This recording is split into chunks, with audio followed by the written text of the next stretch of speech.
welcome to this special edition of Youth Awareness Festival. So welcome to this segment of Talk About It. We have a strong panel of young students, very brilliant. They are from Entebbe Comprehensive.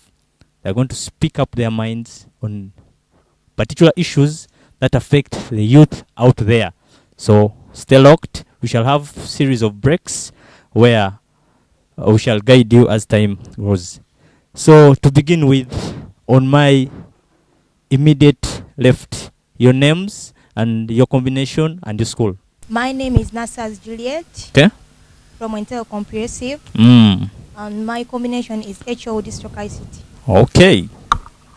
My name is Kabonge Hajara, Yeah. a student of Entebbe Comprehensive. Yeah. I'm doing MEG/stroke ICT. Yeah. My name is Nyakishi Brenda, Okay. a student of Entebbe Comprehensive.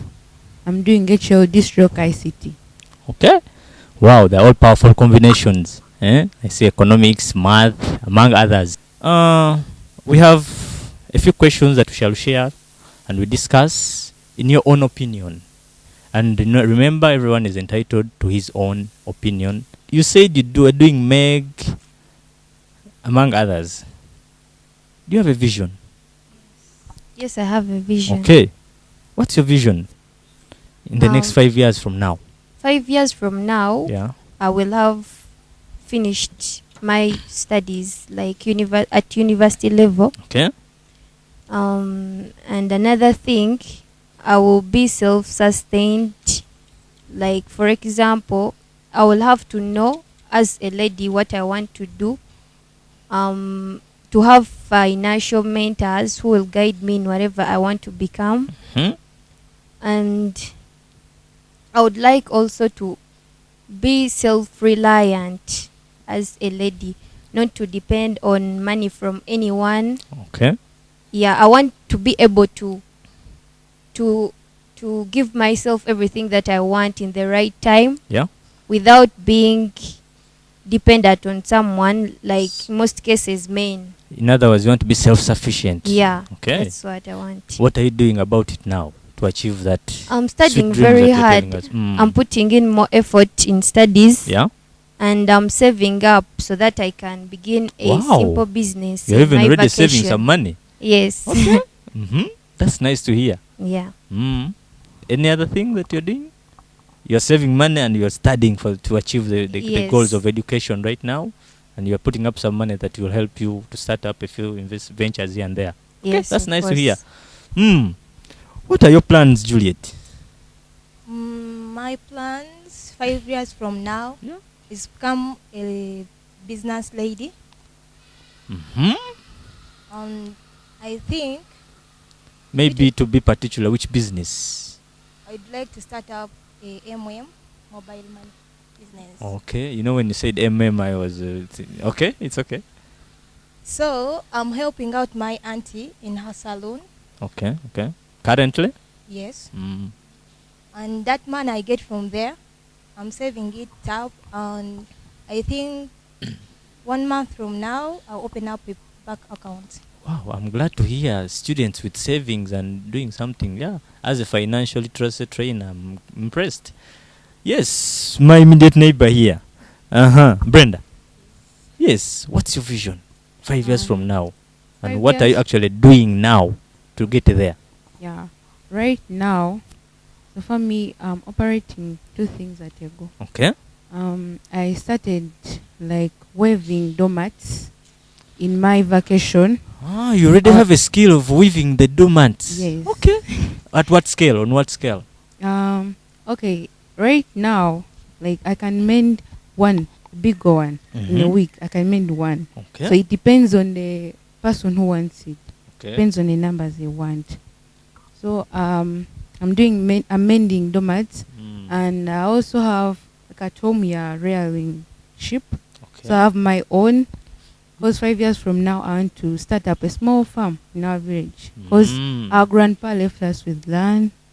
So I want to start up a small farm for myself. Because I like animals so much. Agriculture is my thing. Wow. I'm so impressed, Brenda, with that, because most of the young girls, most of your age, when they come to school, they come to Kampala, they feel the other one of rearing animals is for some other group of people, you know. But I'm impressed that you have taken up that and you are dreaming of, yeah. Yeah. So what are you doing about situation now? Right now, I've told you that I have Okay. my own. Okay, I've got my own ship. Yeah. Which I'm taking care of, Okay. and my business for waving the whatever, for waving the doormats, Mm. still going on. Okay. Yeah. So, By the help of my auntie, mm. that's it for now. So your auntie is supporting you to Yes, grow. in marketing my whatever. Okay. Mm. Yeah, we all do mistakes as we grow up, and we have challenges here and there, being young people, among others. If you made a mistake, I begin with. Let me begin with. Yeah. How best would you want to be punished, either at school or at home, or maybe have you ever made a mistake, and what happened? Giving your own experience. In life, yeah, as children, as youth, we make a lot of mistakes. Yeah. So but I think the best punishment to be given to me, Mm. like I have a saying that punishment should come with information. Okay. Like, for example, if you're to punish me, you have to tell me what I've done. How is it? Okay, like, you have to tell me what I've done. You tell me, is it very bad? What are the dangers in it? Then after, you sensitize me about never to repeat it again. Then afterwards, punishments can also come. And the best punishment that I would I as personally, I don't prefer the punishments of canes, because even if you cane someone, the person will get used to the canes, and I will do again another mistake, hoping that I will be caned, and then everything Will be sorted. Yeah. Mm. But the best punishment that I want, like, for example, my parents, if I do something, they have to, like, make me to understand what I've done, to punish me in a way that maybe, like, for example, me personally, like, I have a phone, I have access to social media. Yeah. So they would maybe punish me by removing off, by cutting me off Denying you all such social media, facilities. yeah. Mm. Like, for some time. Not permanently. Not permanently, So but y- for some time, So what I've grounding realized, me, so you- that I don't move away from home, Okay. sorts of things like that. I'm realizing you like light punishments, and there's a saying that the African child, the ears are in the buttocks. Yeah, fine, they are there, but an African child, our minds, we shall get used to that. Even if you're at school, then you read, and then after you fail an exam, the teacher says the pass mark is this.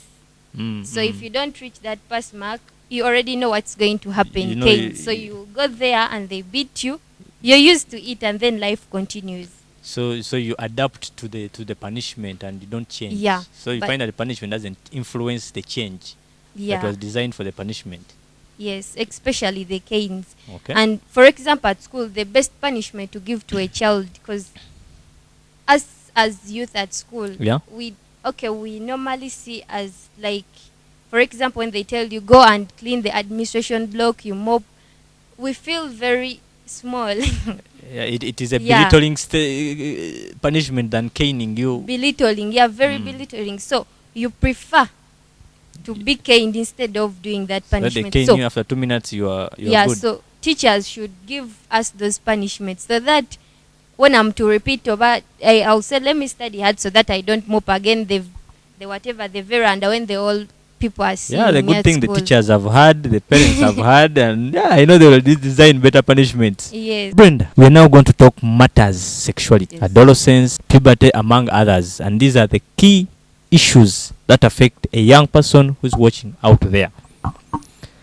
How do you get information? Or how do your parents or guardians talk to you on matters sexuality?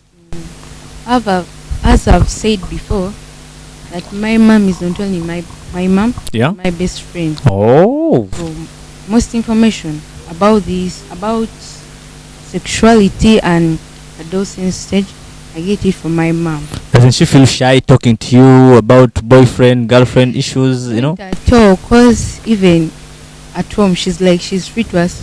She asks us, "Do you have a boyfriend? Do you have a girlfriend?" And how do you answer? Oh, just a joke. Mm. She's so free to us. I like that.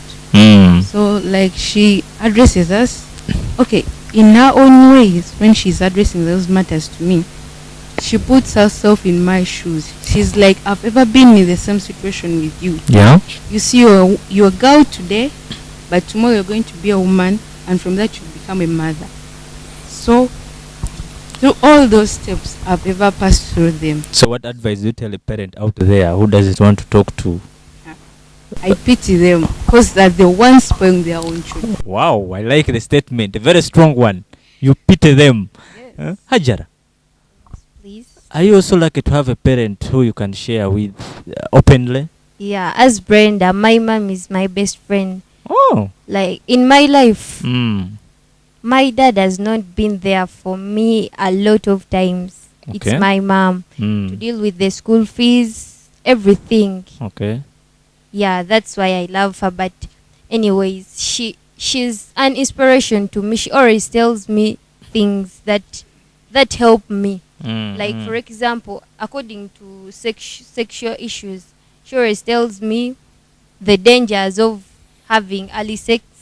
She tells me the outcomes. She's like, if you engage yourself in sex yeah, you and can you share get some of those pregnant, dangers to the young person out there to get to pick a leaf one or two. yeah, points. if she tells me if you get pregnant Okay. at this early age, you will get somewhere where you raise your baby. Like she's not threatening me, or she's not like discouraging me to do it, but she's giving me something to learn from that. That you'll handle the I'll handle the consequences. responsibility Okay, and the okay. consequences of being pregnant. Yeah, So yeah, she always tells me AIDS is real, like, and it has no cure. yeah, yeah. And she always tells me, and she like compares two things, pregnancy and AIDS. Mm. So she says if you engage into sex, you can get pregnant.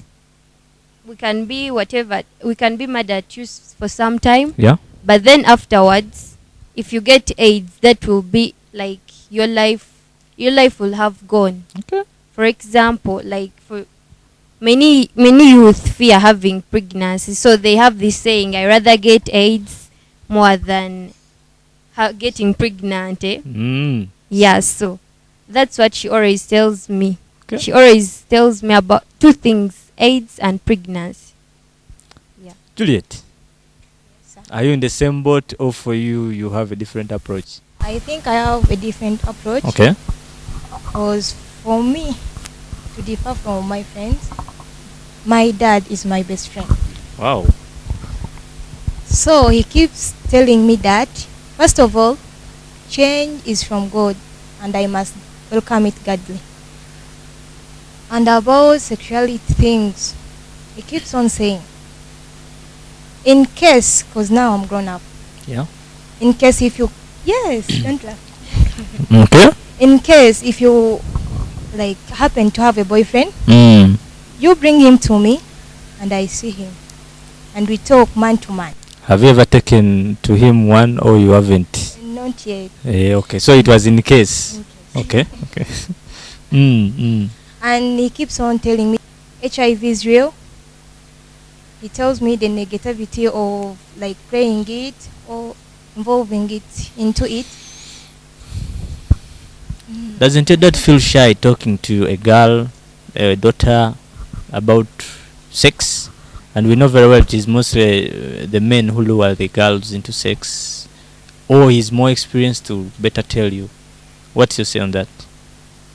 What I can say about that is that in our family, in most cases, they are only like men. So Oh. if he comes to shy away, no one will tell me. And I've grown up with him. So I think he's more open to me. So he's more closer to you, and you're more free to talk to him on all matters that concern your sexual life. Yes. Okay, Brenda. Yes. Hmm? What's pushing many of these young girls into early marriages? Um, And what's your solution to that bigger problem? Because statistics are showing, actually in Uganda we had the youngest grandmother that was in Butaleja, very young girl, produced early, and even had even the child also produced. So we had the youngest grandmother in Butaleja district. Now this is a very big challenge to our country and to the youth all over the world. So what's your opinion on what is pushing many young girls into early marriages, and what's the possible solution to this vice? Okay, on this matter, as we are youth, Yeah. we are in school, high school. I'll reflect this back to school. Yeah. We do have friends. We love them so much. We like them. We don't want to disappoint them. But in most cases, I reflect this onto our friends. So it is the friends who are pushing. Yes, most of us are pushed into this thing because of peer pressure. Peer pressure. Yeah, my friend will come to me and she will tell me, have a boyfriend, have this. Oh, for example, we're in a group, we are friends.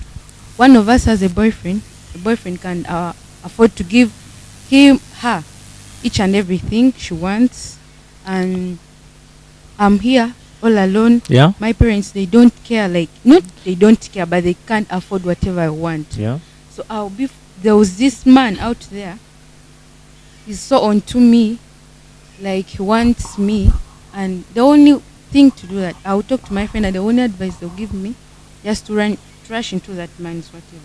So I end up going there, into early marriages, and most so, like, okay, I'll go into such stuff. I go to the man, and nothing's for free, so you end up Paying for. yeah.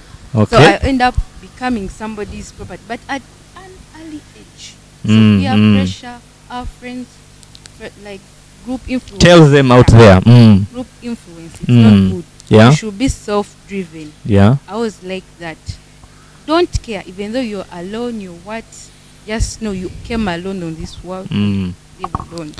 At what point do you have to divert from your friend's views? Are you supposed, if you're my friend, am I supposed to accept whatever you tell me, or I also have a mind of my own to I think? should have a mind of my own on each and every opinion you give me. So, and the solution to this, most cases, okay, like in most cases, because most of my friends, we not only chat on WhatsApp, like gossip around like that, but most cases, when we are in our groups or like chatting, we should engage ourselves into Bible studies. Constructive. I've seen a lot, constructive stuff. Bible studies, what are we adding on ourselves?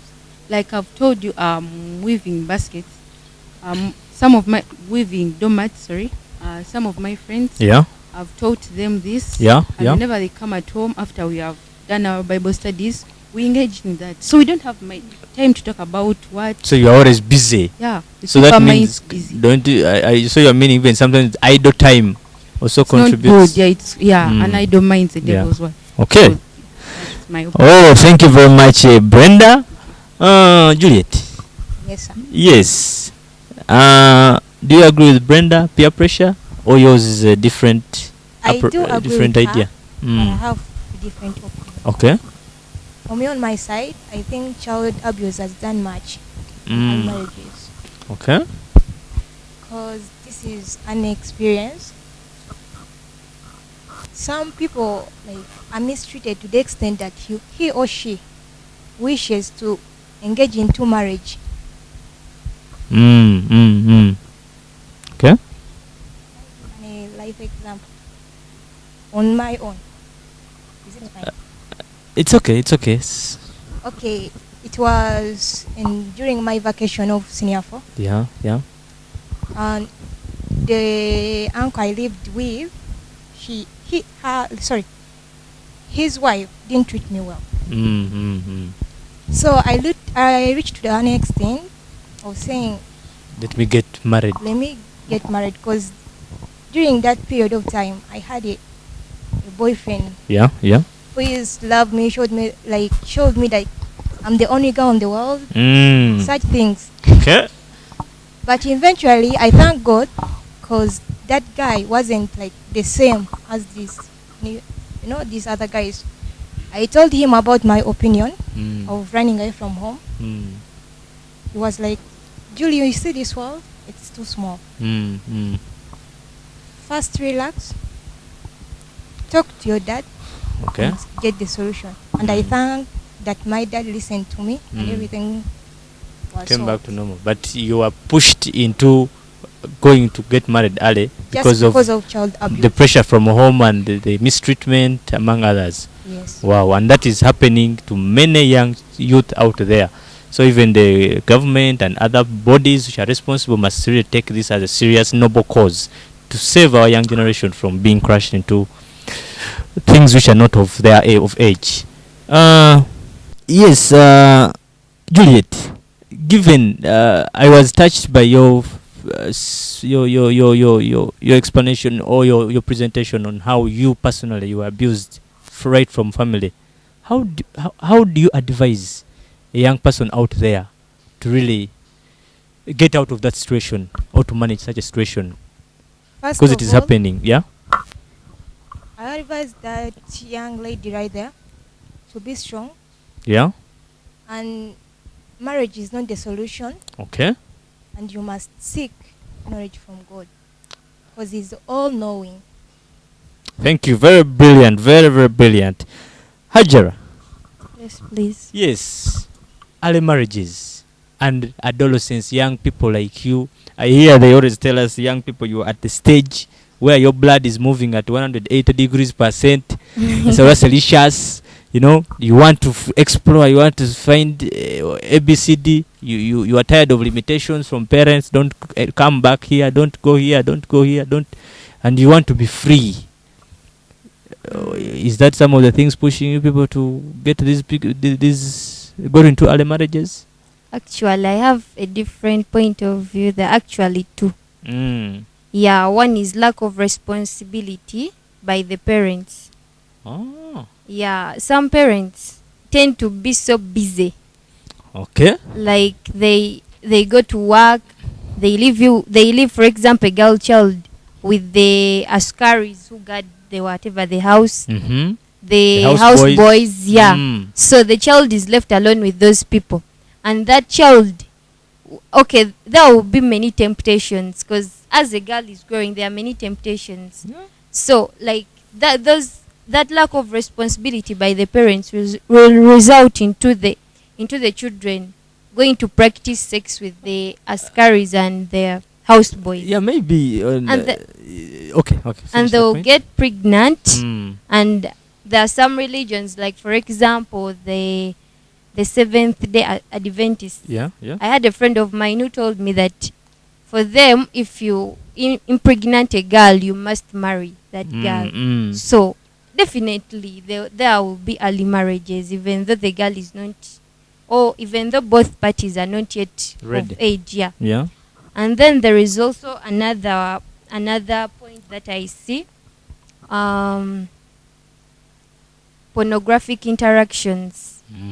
This is through social media like Facebook, WhatsApp, and many others. So the youth are exposed to watching pornographic videos, nudes, nude pictures. So that raises their sexuality. Urge, yeah. Yeah. So they will resort into, okay, when they see, for example, the pictures on phones, videos, they will also have that urge to practice sex. Yeah. And when they practice that sex, definitely, like for example, some of the youth, for example, at school, we have many issues there, like coupling. So many people will go and try out sex just for trying, and what will end up? Pregnancy. And then pregnancy, you'll go to the parents will tell you must marry my girl, as something to be forced upon them. Yeah, and also, that is forced marriage. The parents also force their children into early marriages. And another one is the love for money by parents and also maybe the child, but mostly by parents. Some parents, okay, there is a lot of poverty in Uganda by some families, so they would rather, for example, a girl child, they would rather sacrifice you to a man, to a rich man, who is your grandfather. yeah, to so that they can get money. Wow, Yeah. that is so disastrous. So what are some of the possible solutions you have to do to solve such a big problem? My sister, you talked about parents who are being irresponsible. They are too busy to look for fend a living for the family, but not having time for to understand what is happening in the lives of their children. Yeah, like for example, the lack of responsibility by parents. I think parents, for example, the children that they take in boarding schools, if the term ends, parents should interact more with their children. Yeah. They should, for example, they should guide them morally, and in terms of sexual acts, they should give them ample time, Yeah. so that they can talk to them, like guidance and counseling. Okay. So there has been a gap. What's the solution to early marriage? You talked about a few. I don't know whether still have some. My solution about early marriages. Yeah. Because my point was about peer pressure. Yeah. I was like, okay, like when we are in our groups there, because our Select friends, yeah. yeah, we should select good friends. Yeah. And when we are there, we should do constructive things. Not only watching pornography, not only engaging in bad things, but look onto going to Bible studies, doing some good stuff. Okay. Get. Yeah. I like all your comments and I commend you. And I know a young person out there would be really touched by these great minds that we have here. Going forward, we all have phones. Yes. Yes. We have what we call a smartphone, and that I don't know. Some of us have the data phones. Some of yours are smart. Yeah. Talking social media and the young generation. To begin with, is social media good or bad? I begin with you. Self-appoint. Okay. It's bad. Social media is bad. Yeah, it's bad. Why? Actually, me as myself, I'm not that person onto that social media stuff. I'm not there. Even though I have a smartphone, I'm not on WhatsApp, I'm not on Facebook, I'm not on it. Okay. What are your reasons? Why? Okay. Most cases, social media, we go there, there's a lot of gossiping about it, a lot of satanic things about it, a lot of pornography on it. I don't know how these people post things which are very terrible. Yeah. They're like the first time I was engaging to those things. Groups, people who form groups on social media, mind them. Group Yeah.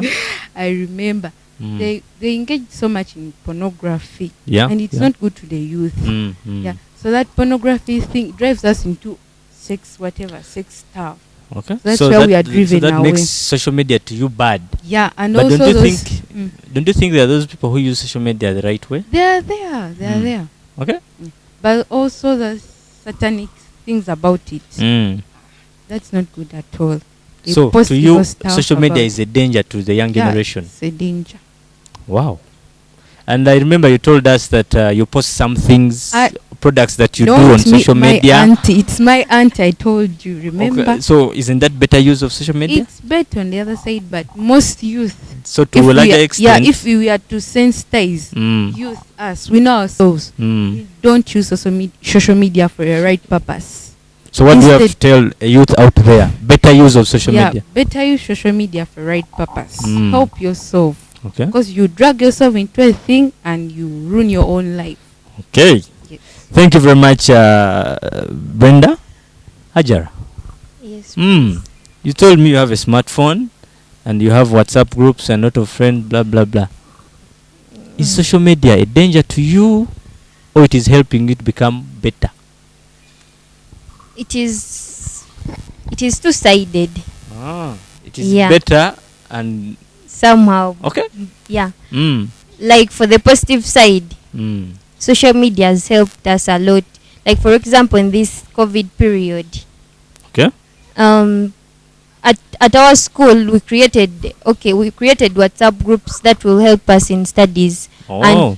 Teachers have been sending us work in form of documents, and you can't access them when you don't have a smartphone, when you're not on social media. Okay. Okay. So it has helped us in that area of learning. Okay. And also, like for example, teachers in the group tell us first research about something, and so through social media we are able to go and Google and find out and we make research. Yeah, that is the positive side. Mm. And then the negative side, I'll agree with Brenda, because it encourages pornography. Mostly pornography. Can I Yeah. just close my eyes and see if this is a bad video? I just You swipe will it get and move tempted. something. You will get tempted to watch it, Oh. because social media has, to the bad side, Yeah. it has encouraged pornography in a way that you might be chatting with someone, then someone can tell you, please send me a picture of a nude picture. Then you'll begin interacting like that, and then what kind of person will you be Mm. if they are exposed out? So social media is somehow also has also a negative effect. Tell the youth out there what you would love the world to remember you for. What's your legacy? What do you want your legacy to be like? Okay, to me, my legacy also goes to all girls. Hmm? Girls out there, mothers, women. I would like to leave a very good image Mm-hmm. on my side, not only in my home, my community, and at school.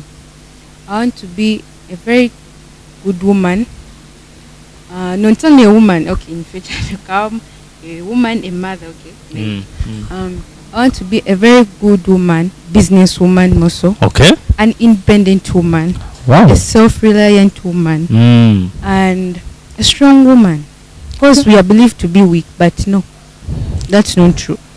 So Brenda is saying women were believed to be weak, but she Yes. says you want to be remembered for being As a very strong woman. and Wow. an empowerment to the young girls down there, my age mates and others, all my Wow. sisters down there. What a legacy to remember. Hajar, Yes. what do you want the world to remember you for? I want the world to remember me for, just like Brenda, to be self-reliant. Okay. I want to be a lady to be remembered for, because good things come to you once you're self-reliant. Like for example, if I have my own money and I'm able to make everything that I want, the good people will come to me, the right person will come to me. So all in all, I advise all the fellow girls there not to depend on anyone, to create ideas and be able to make their own money so that they can be self-independent. Okay. I think the independence is the new norm. Huh? Everybody wants to be remembered for the independence. Yes. Juliet. Emancipation. Yes, sir. Yeah. What do you want the world to remember you for? For me, on my side, I want the world to remember me for being the best journalist in the whole world. Wow, wow, wow, wow, wow. I like that courage. The best journalists. Do you have examples of some journalists who you idol? Who are some of your role models? Yes. Okay. One? One is not a journalist, no, like, it's just an actress. Okay. She's called Nampija Florence. Okay. Okay. Can I give another? It's okay. Then there is this lady called Fatuma. Oh. Yes. Okay. Yeah, it's good to have role models because they shape your career and shape you to grow forward. So like we always say, we cannot always build the future for our youth, but we can build our youth for the future. Youth Awareness Festival is determined to shape this generation for better. And we aim at building a youth who is yielding, who is optimistic, who is understanding, trustworthy, and humble to build our nations and this generation, a better generation to come. Make the world better, not bitter. Thank you. Nyakish Brenda, I have a dream. Kabonge Hajara, I have a dream. Nassas Juliet, I have a dream. We have a dream. We have a dream. Amanya gange nze Muddu Abudu. Emyaka natandika 2012 okubajja. Ekyansindikiza okubajja nava mu kyanga na muganda wange abajja nga ndi mu kyalo ng'ajjayo ng'alina byatuleetera ebyokubajja. Neegomba nnyo okuyiga omulimu gw'omutwe era okuva ku olwo neŋŋamba nenjija e Kampala muganda nanjigiriza netandikirawo okubajja. Naye nga nali neegomba nnyo okuyiga omulimu gw'omutwe nendaba nga okubajja kujja kunnyumira nnyo. Omuvubuka alindira ali mu kusoma mu bubaka ajje asooka ayiga omulimu gw'omutwe kuba omulimu gw'omutwe kirungi nnyo. N'oba ovudde wano nodda mu kyalo kati nga gye nava ekoma nsimbi nsobola otandikirayo.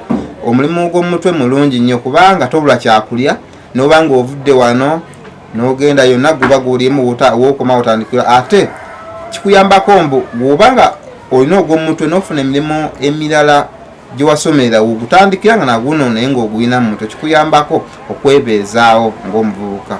Omuntu ayagala okubajja kyalibadde atandika nakyo yalibadde ekisooka n'afuna waakolera, ekyokubiri n'aba n'empisa kuba ekituwanga oyagala okuyiga omulimu gw'omuntu ekisooka olina kuba na mpisa nnungi.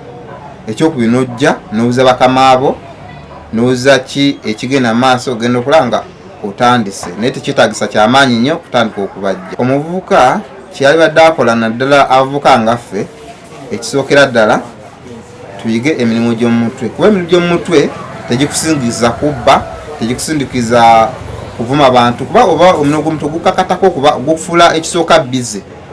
Okiraba kati ngaffe abaayiga oyinza okuba akasoma akuwadde ekintu tosobola wakuwa ssente olina gwa material otandika ekintu ky'okukola. N'abavubuka abali eyo bo balowooza kubba bagala okuba n'essente naye omuntu osobola n'essente ng'oyiza omulimu gw'omutwe gwonna naddala kati ng'ogwanga okubajja. Kati okubajja okwaffe tukolera bangi wano oliwo batalina n'omuwa ebiri n'akuyamba naye n'akuwa ebiri n'akuyambako n'olwekyo tosobola kwenyigira mu mize mibi. Okubajja kyensimba okukulembeza ge mazima nga njiga ebbajja eyo nerenkolerako kibasooka okunjigiza mu mazima na butalimba.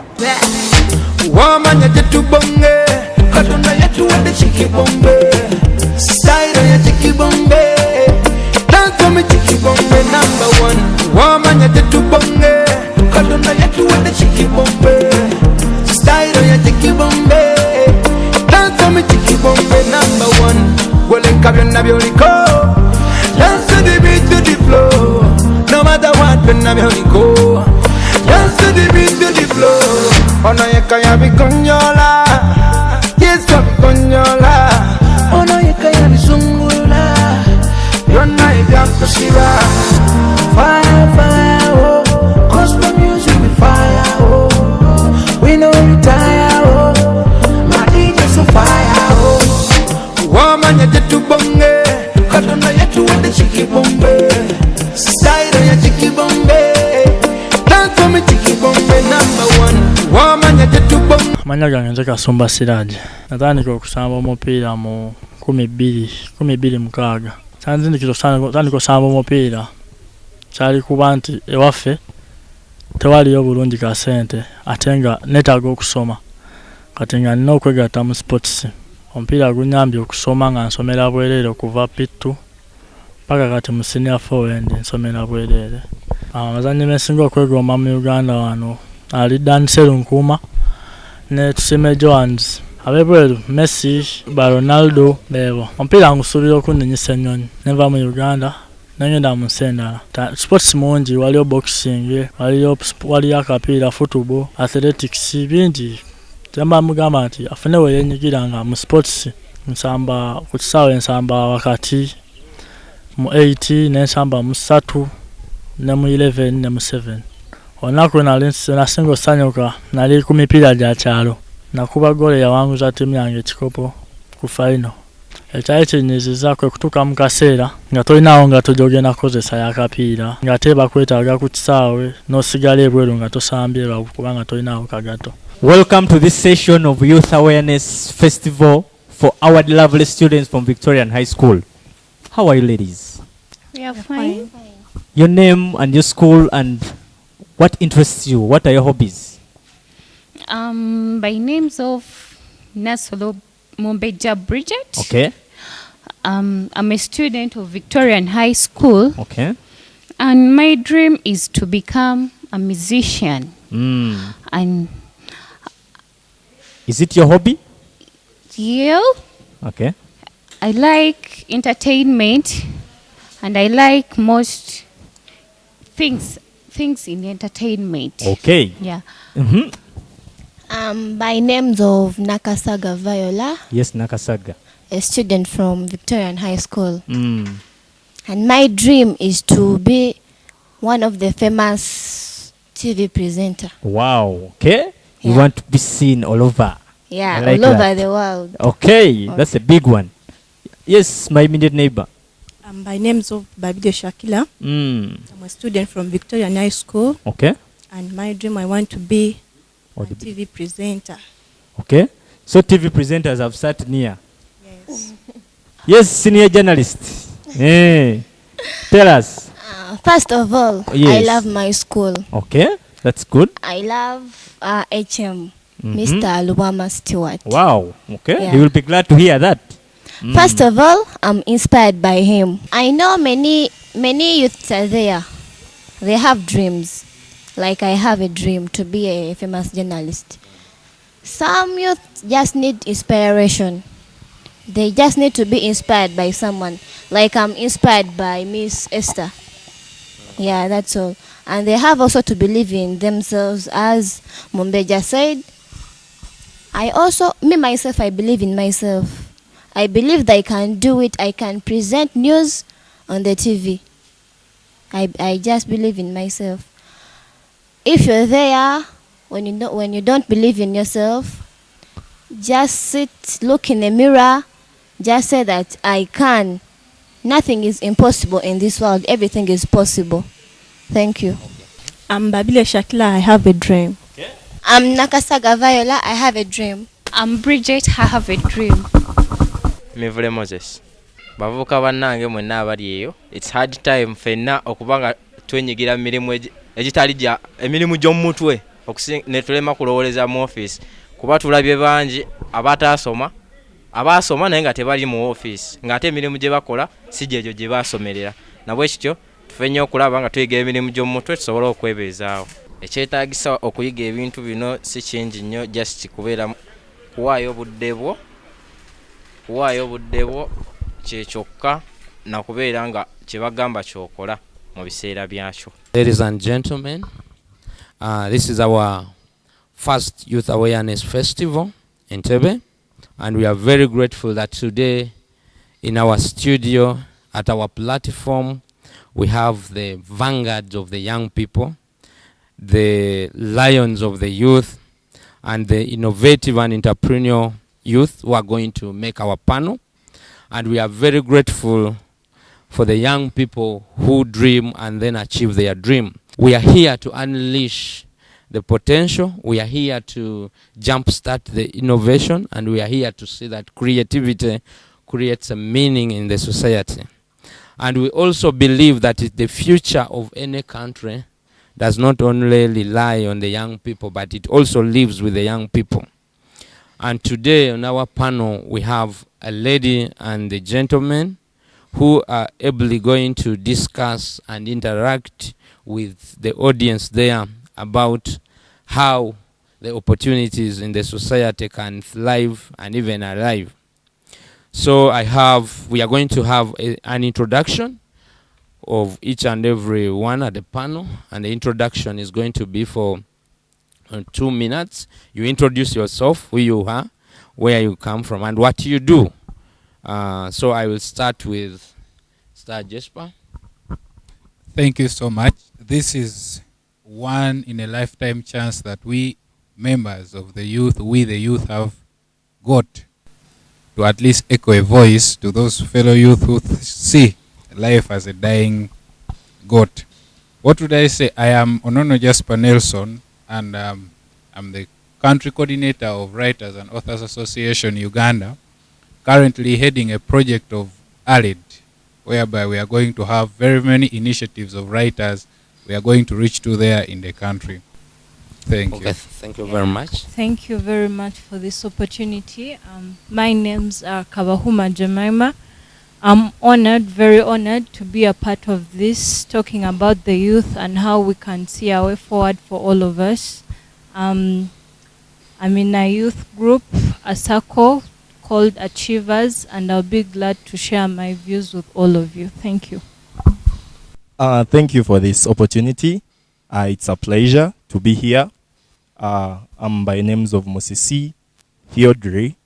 I'm a trainer in music, dance, and drama. I'm a coach in netball, and I'm also a youth leader. I live in Entebbe, Chitoro. Thank you so much. Yeah, thank you very much. This seems to be a very interesting panel. We have the people, the vanguard, and also people who have been there in the community. And it's very grateful. Today, our session is going to be talking about job opportunity, or what we can say enterprising in the community. And our dear panelists, we want to focus on first, how do we create more jobs for the young people? We know very well that today the question everywhere, it's about employment and job opportunities for young people. We have many people leaving out the universities, but they ask what next. You remember, is it last year, as we are coming to the closure, young people after graduating took to the street and then asked what next, because they didn't know where they are going to go. But how should we create more jobs for the young people? I will start with Mr. Theo. Thank you so much. First and foremost, for me, I dislike the word "what next," because many people, many youth here in Uganda, and maybe other countries, but I'm focusing on Uganda. Most of them think that only white-collar jobs are the ones which will help them.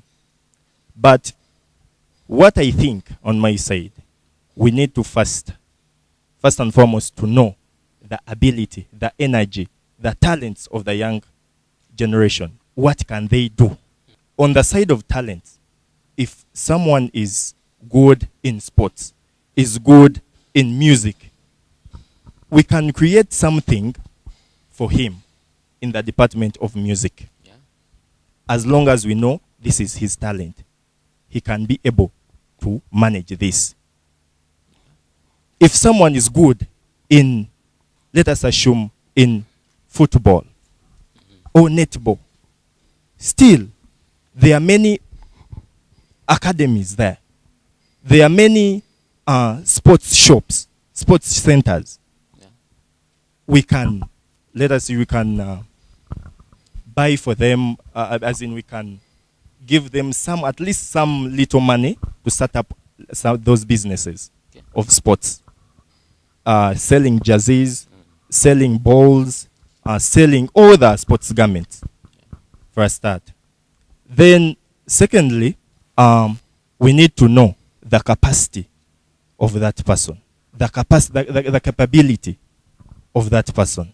What can he manage? What can he do? Some of them, they want to work in airports, to work in State House, which sometimes it's very impossible, very, very impossible. But if I told someone is good in, let us assume, small businesses like selling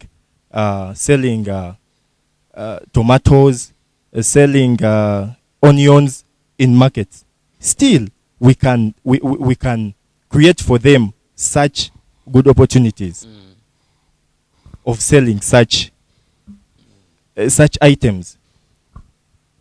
So let us not still focus on only white-collar jobs, because they are not there. Later we shall also have about, yes, Jemima. Yes, you say the government has to source the market out for us, but what are we doing to help the government? We find that the government lobbies income for the youth, and it is not, it does not reach out to them, like it is not given to them due to our leaders. So we ourselves have to work with the government to make sure that the youth are also getting something. So, Mr. Theo, what do you think we're doing? Like, if you're saying that the government should be able to get the market for us, but the government has already offered the market to us, what are we doing to make sure that that market is available for us as the youth? First of all, I said I won't blame the government so much, but still I blame it to a small extent. So, which means the other biggest part is on us with the youth, because we like white collar jobs, and I dislike that. We need to create we ourselves. At least you start up, you save your money, even if something small, you save, you start up as even if a small business, like even if like I talked of that market, you can start up a business of selling tomatoes. We normally see our moms, our grands doing that, onions. Okay. Still, the government, as I say, the government is the one to look for that market, mostly. Okay, thank you very much. We go to... Thank you very much for this opportunity. I believe that the youth, how to create the jobs for youth is a big responsibility for each and everybody in society. We ourselves, it starts from me as a youth, it starts from my parents, it starts from the schools itself. Like let me go to the side of the government. We have this irrelevant system of studying, which won't help. You find someone studying when the real talent would have been basics in catering, basics in computer study, maybe craft, engineering, or anything to do with technicalities or anything. But we find ourselves studying. I go burden my head with biology, study it, go HSC, study biology. On reaching the university, cutoff points are not enough. I'm not offered the course. So I find myself doing something that I would have done long time ago. So the youth waste a lot of time in our study system, which is creating more of job seekers than creators. So that's the government to blame for now, which it should tilt our curriculum a bit. And to start with parents, we have parents who like want their children to do what they want, not what the children want. You find that my parent would push me to school and tell me, I want you to go do sciences, I want you to go become an engineer, when actually I could become a teacher. I could become someone who could weave something out. I could become someone who could start up a business and do something much better. I'm not saying that youth should not go to school. We should go to school to learn the basic subjects. Let's say mathematics, English, maybe literature, or in like the social studies. But we should also not overlook the fact that we as individual students or individual youth have a particular talent in a special field. Let's say I might be in the medical field, I might be in the arts, I might be able to innovate something.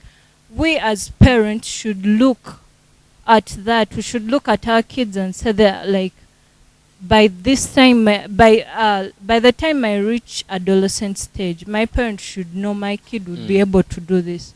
Not to push me into studying so much, but I won't be able to be helped. And again, it goes back to society. We have social classes.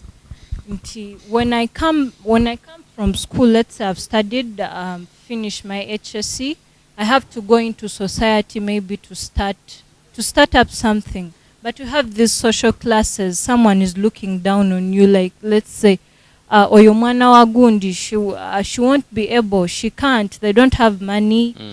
Someone will look down on you, then your self-esteem goes down. Okay. So it has much to do with society. Okay. Thank you so much for this opportunity. Before I would begin, I have a statement that I normally like opening with, in much so dealing with what we are calling the job creation right now. Because in a much complex system, we live in today, we all pursue our own purpose, but no one is in charge of the whole system, but we still have to cooperate. That's one. Then two, in an entangled system where economic freedom is seen as an illusion, the people who tend to weave the web of survival tend to become the maestros of life. What does this statement mean? If we are to look at education, two things are correlated: education, jobs, government jobs. The major purpose of education in this world is probably to create jobs for people. However, if you trace back where the system of education we are following in the periods of the Industrial Revolution, whereby these white men were creating nut fixers but not creating the people who could create those nuts. What do I mean? During the Industrial Revolution, yes, we needed black people to go and work in those industries, but they didn't want the blacks to set up something. So the most of the design of it was, let us create people who fit into a part which is broken off. For example, go into my field. If I'm a teacher right now and I'm teaching physics, chemistry, if something happens, God forbid I died, they would get someone to replace me. So my job that I'm doing, that person will come and do it. That is the nut fixing thing I'm talking about. That there is no person who is going to come and create something different, but all of us, we are the same. If I am a teacher of physics and I've been teaching for 50 years, and a teacher of physics gets out of university at the first 2 years, there is no much difference. It is only experience that is going to differ between us. So what are we supposed to look at at this point of time? Me as a person, I do not believe that I should blame my education for me not having a job. Neither should I blame the government for not having a job. Neither should I blame the society for not having a job. If I look at people who have made it in life, Mark Zuckerberg, if I look at the Bill Gates, if I look at the Steve Jobs, these people do not rely on society. Mark Zuckerberg dropped out of school, went and designed Facebook, social media. Right now he's one of the richest. When I look at Steve Jobs, dropped out and designed Apple. It's one of the best-selling companies. When I look at Bill Gates, he did not rely at any point the government to help him. No. So until we get that mindset off our minds that, you know, I have to rely on someone to give me a lift, it's never going to happen. So what I believe in, at the start, if I want to develop myself, I am supposed to put an initiative in place. What is this? If I really play football, I have to get myself there such that people who are going to put me in that next level of the field see me. But they are not going to come to my home where I am and then they say, yes, Jasper, you have talent. No. So one major thing is that if we are to create jobs for the youth, let us first look at the youth. They should have that ability, that mindset of blaming someone for their failure should go off their mind. And then they begin looking at themselves. What have I done to get myself to the public? What have I done to get myself to the market? My colleague said that we look at the society. Society normally blames us for our own origin. If your family was well off, the society will assume you're well off. If your family was poor, the society will assume your family is poor. But what have you done to change the mindset of the society about yourself? So when we try to change that, at least we are moving a step, and that step cannot be in vain. Do you think the government has a role in creating job opportunities for the youth? I will start with Jesper. Thank you. Definitely, if you had to paraphrase that question in a different way, I would disagree with you. But since you're saying, does the government have a role in creating an opportunity? I would say yes. But I will not say the government has a role of creating a job. No. The government has a role of creating the opportunity such that I can tap on that opportunity which is created and I move forward. For example, my partner talked about sports. We have the FUFA in Uganda. what could have been done for the so many young talents we are having here for football, netball, running, rugby, all to mention the different type of sports. Yeah. If we are to go back to the local level, very many of us here support teams. Me personally, I'm a Manchester United fan, and if I'm to come back here, I support Vipers. Why? Because I studied from St. Mary's. Now, very many teams here in Uganda do not have attachment. Someone comes, the team is owned by an individual. If the government was to create for us this opportunity, what would have been done is to create that these teams would come in a village level. How would I say? Let us say that the government has said, we are going to cancel out sports in Uganda for a period of 4 years. In this period of 4 years, we are going to try and set our system, whereby Entebbe is going to have a football team based in Entebbe. We are going to construct standard stadium. Everyone who is in Entebbe is entitled to subscribe for that team. Imagine everyone every month is simply paying 1,000. The population of Entebbe can, let us say, if it goes about 5,000. Now, if each of us were supposed to give their 1,000, how much money would that be?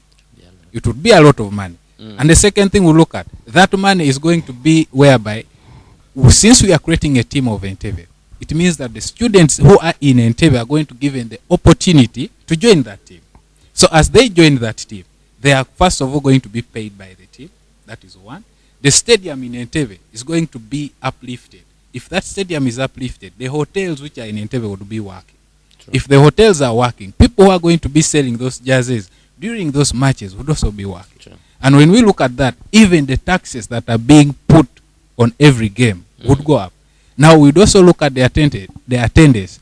Why would people come to watch the match? Because they feel this is our. So if we feel that we are attached to something, okay, I would come. If I say that the team is for Entebbe and I'm an Entebbe person, why wouldn't I come to watch the match? That is one thing. Okay. The opportunities which are given, yes, the government plays a role, but we are supposed to look at what are these roles the government plays.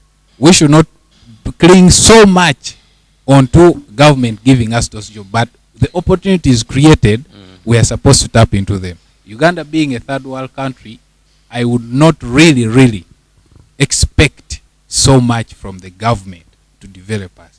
Otherwise, I would expect so much from the government to keep us going down. Why? It would be easier to rule if I'm down than to rule when I'm up. For me, we have a question. Who is the government? Many people first, the government is all the way from the local councils to the district levels and to the whole country at large. So as if we look at this thing in particular, let's say regional balance in terms of youth development. Right now, if you ask me a question, is the government responsible for creating jobs for the youth? It goes down to all of us, to the local councils, the district levels. Yes, the government is responsible, but what are we doing at our regional levels? You might find in there is a say that the western region is more developed in terms of the youth, the what, because let's say maybe there are local councils cooperating well with the government. And then we also have this mindset of politics getting into the whole consent. So you find the local councils, the people themselves, not correlating to the way government does its things. So we have these things of the activists and the non-activists.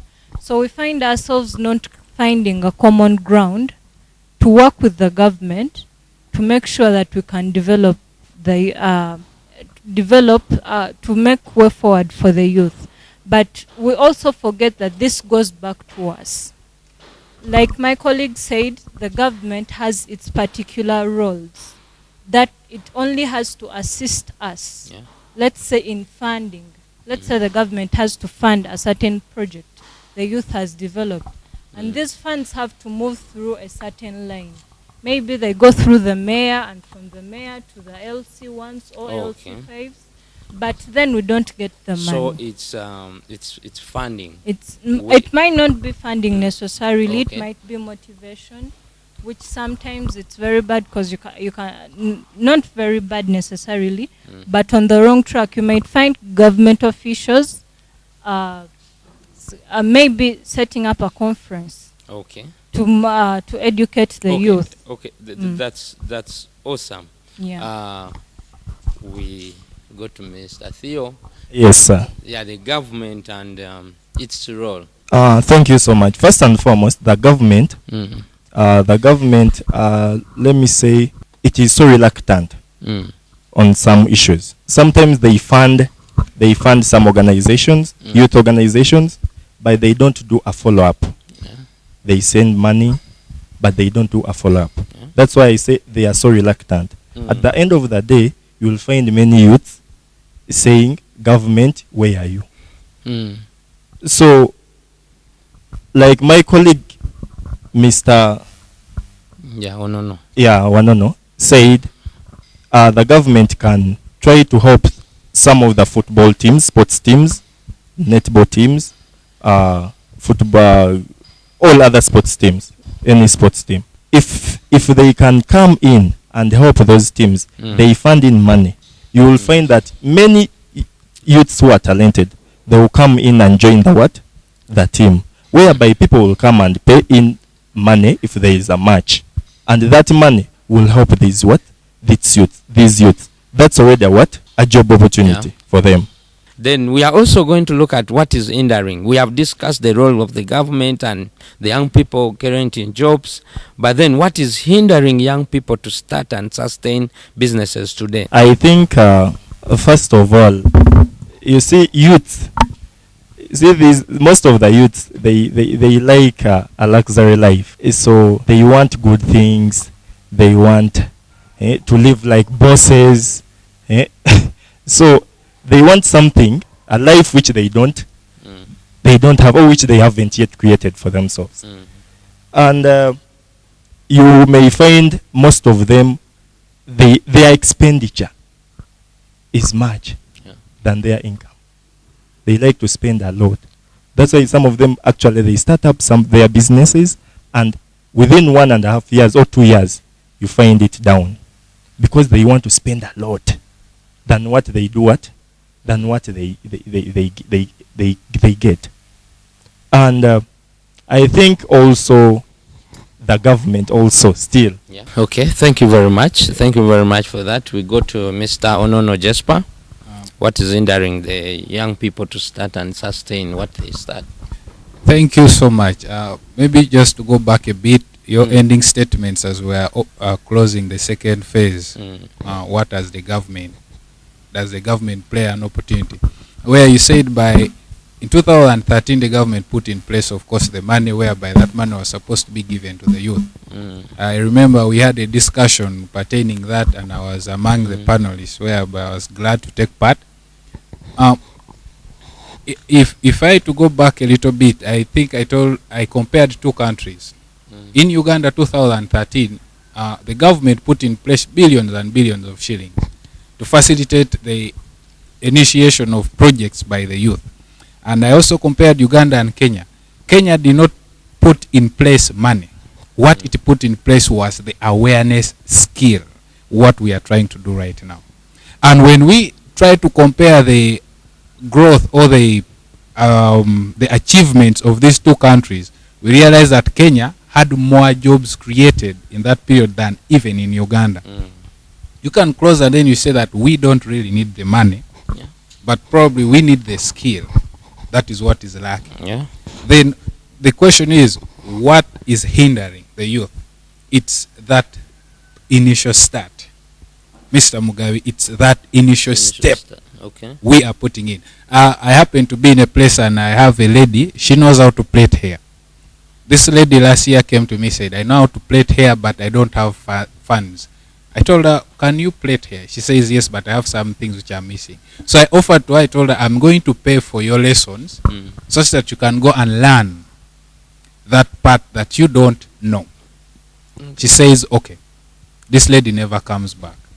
Later on to find out she was comfortable in her job.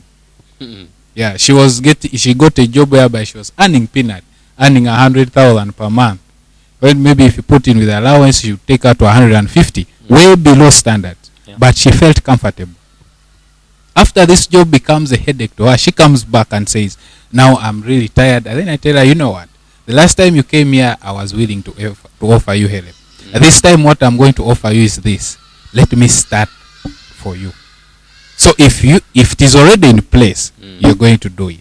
Now I'm happy and glad that this lady, at least a day, she can plate around 3 people. Okay. It's not so much that it's a big salon, but the initial problem was starting. So we have that fear of putting our legs forward to begin moving. That is what the youth is all about. That I want to be comfortable. I am earning a job of 200,000. So I feel that that comfortability. But then there is a book, Rich Dad Poor Dad. If you ever read that book, it clearly states 2 different people in the same field. Yeah. One person is a teacher and is getting salary. Then the other gentleman was an inventor. Now the rich dad was actually this guy who was an inventor, not the one who was earning the salary. At the end of this book or that story, the person who was getting the salary becomes the poor person. And the person who was setting up his business becomes the loaded person. So what are the 2 concepts we are having here? We tend to be so comfortable. When youth get out, for example, you say that they took to the streets to complain. They thought that if they're getting a job, I am going to be okay. They did not know that you don't have to get a job, but you have to create it. And what is making it, the sustainability part of it, what is causing it to go down? But now we are going to see how do we, because we have to give a solution at last, how do we unleash young people's innovation and creativity? So the most mind-boggling question is, why are we still in this? If we answer the question of why, I think we shall be okay. But until then, we shall never be okay. 1, I would want to stop this. The youth, of course, we are the future of the country. Every country has youth, and that's the future of that country. But not until the youth stop comparing themselves. Mr. Mugabe, I am here seated, but why would I compare myself to you? True. Definitely, the 2 things we are having, misconcept of the youth. 1, I see myself, I have a bicycle, but because there's a gentleman who is almost 45 years, is having a car, I feel demoralized that my hustles are not paying off. Why should I begin comparing myself with that person? 1, let us stop living dreams and let us live reality. If we wanted to have that car, we have to work hard for it. Yeah. 2, let us stop. Let us look for the passion. We have very many different things. Mr. Mugabe, not so many people end up doing what they are doing or what they are studying to do. There is a very funny quote that is always moving on Facebook, and they tell you that get that degree, drop it, and work as if you're a school dropout. Get the degree, drop it, and work as if you are a school dropout. Let us not wait for that white collar job, because it's not going to come. How long does it take for me to create a name as an engineer? More like 10 years. But I'm not going to be broke for 10 years to wait for that name to be created. So until I begin working like a dropout, I will not have that. Second, let us stop procrastination.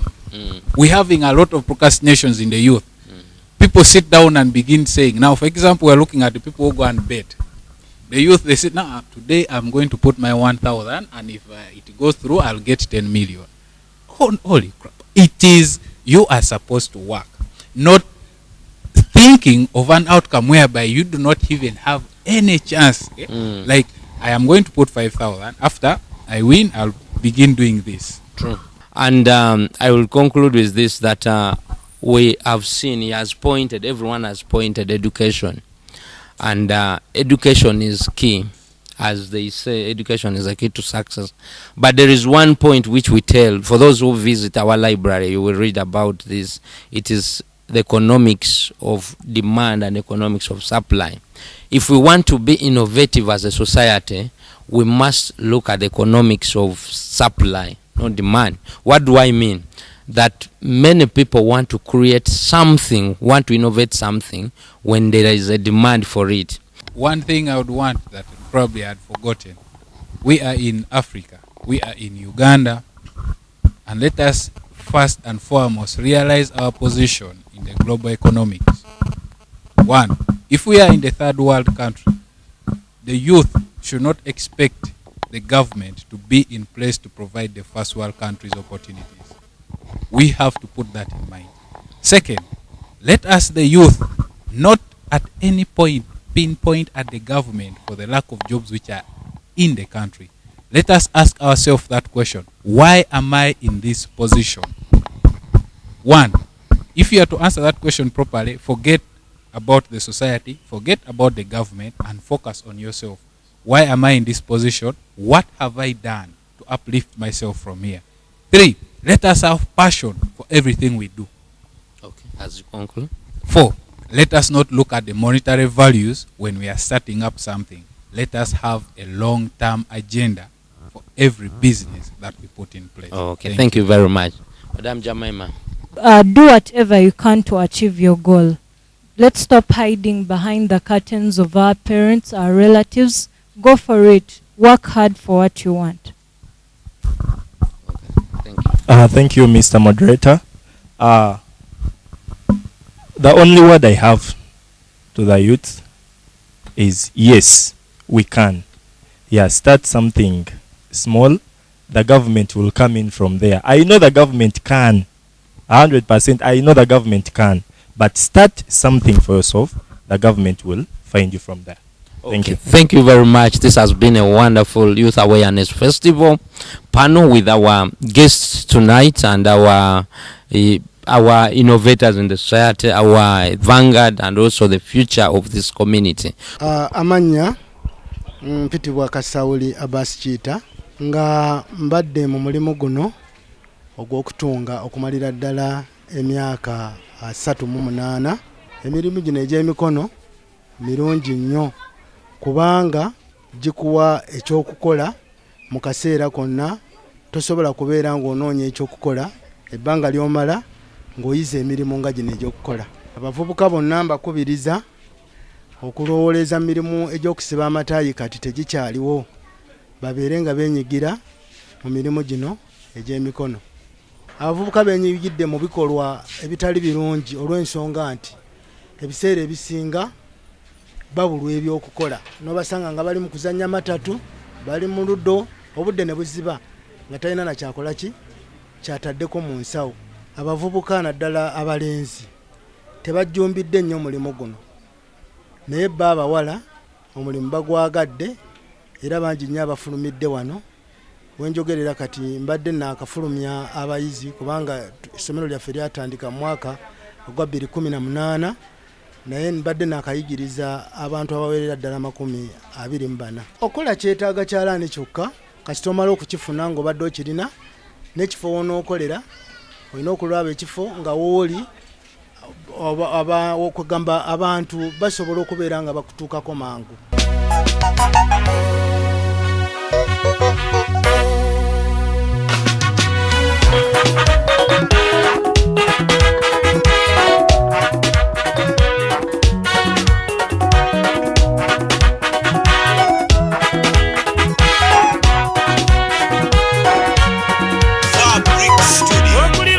Seno ng'ebintu biwula byentukukamala kwekulaba ebaaya abafungera abadagana abanaku bangi. Namugereka yali atukumba yatwawulizaamu ebitundu byonna, buli omu n'amuwanga bwali okuva ku jjajjaawe bwe yeeyisanga. Mukisa gwa nnyini buyinza bakuzaala guli awo okulindiridde, olukuwaano temumulanga kubanga tomanya kye bakuwadde.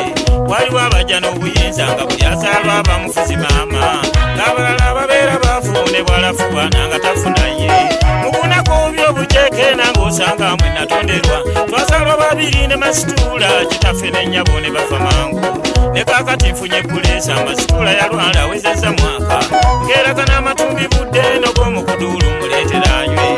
Eyamuloga simumanyi oba mutwaleko eri mu bakanga, n'ekyatuttira abazeeyi kaleesa akimanya sande tawanye, kansooke ndabe nga bw'ali.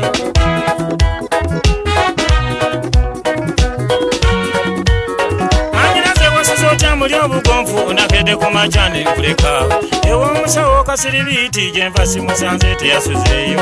Bwe nvuddeyo ne mpita nti opaka ewa Dokita Kabwakaganda yampadde akadomolako kirenga omyaka ofune ku maanyi.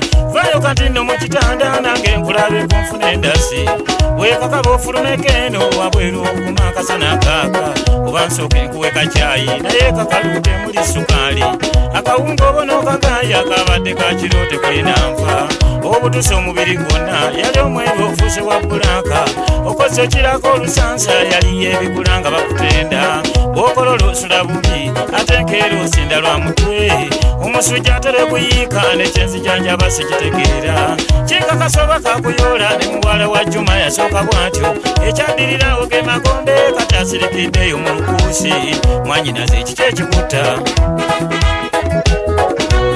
nziramu baba omwana wa nnyabo omutima gukke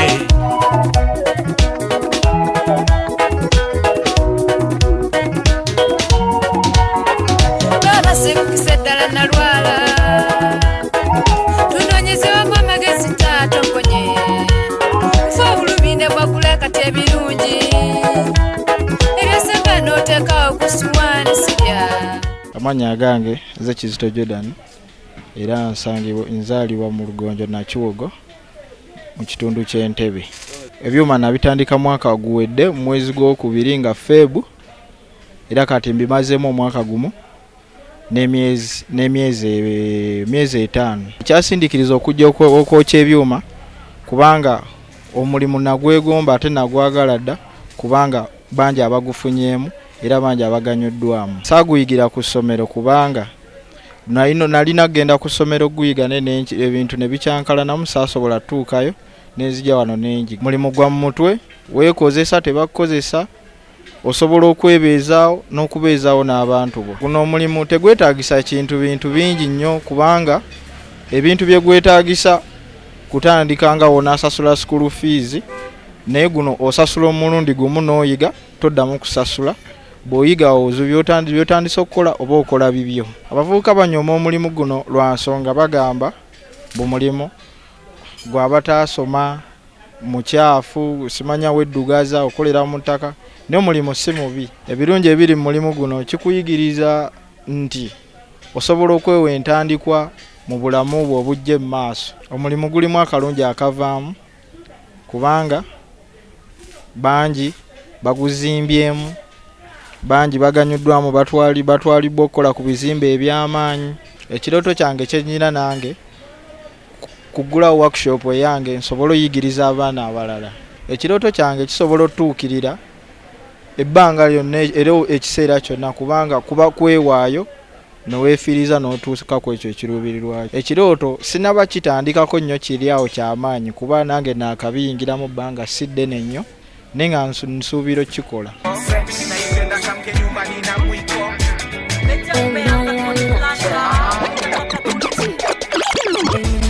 Olina omuntu wokola mulabulewooma okumanya okubisa ngiwulira ng'enyoka engeri gye wanziba omutima nabiwandiika ku manira si ku pepa ya manira.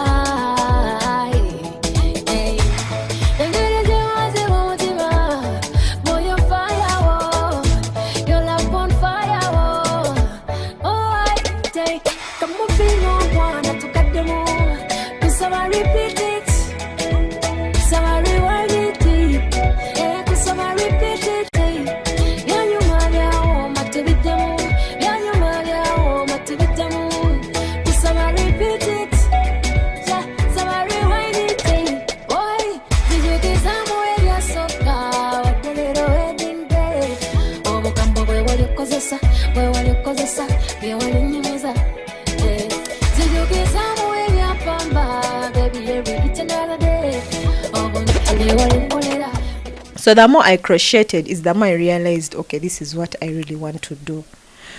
I kept on crocheting nalemerako until I really started making beautiful pieces and people were loving them, people were giving me money, good money out of them, and it's really now a business. It's been 3 years now down the road and I don't regret. So basically, should we look at social media as the platform that taught you how to do these things? Yeah, look at social media and maybe if you meet someone who knows how to do these things, it doesn't necessarily have to be crocheting. Me, that is what I do. Esther, I find you know, I find you doing nice, you know, wigs. Nja kwesibako nkugambe njigiriza. That is how we learn these things. You know, but we go kola ebintu ebimu. So basically, if it's social media, which drives on social media? Which platforms? Is it YouTube? Is it Facebook strictly? Were you in a WhatsApp group? And how best did you get this content? Were you downloading it or you were just watching and following? Actually, you should make good use of YouTube. It was YouTube, and I used to, by then I didn't know how to download videos from YouTube by then. So I would buy data nenewayo nembeerako nenjiga.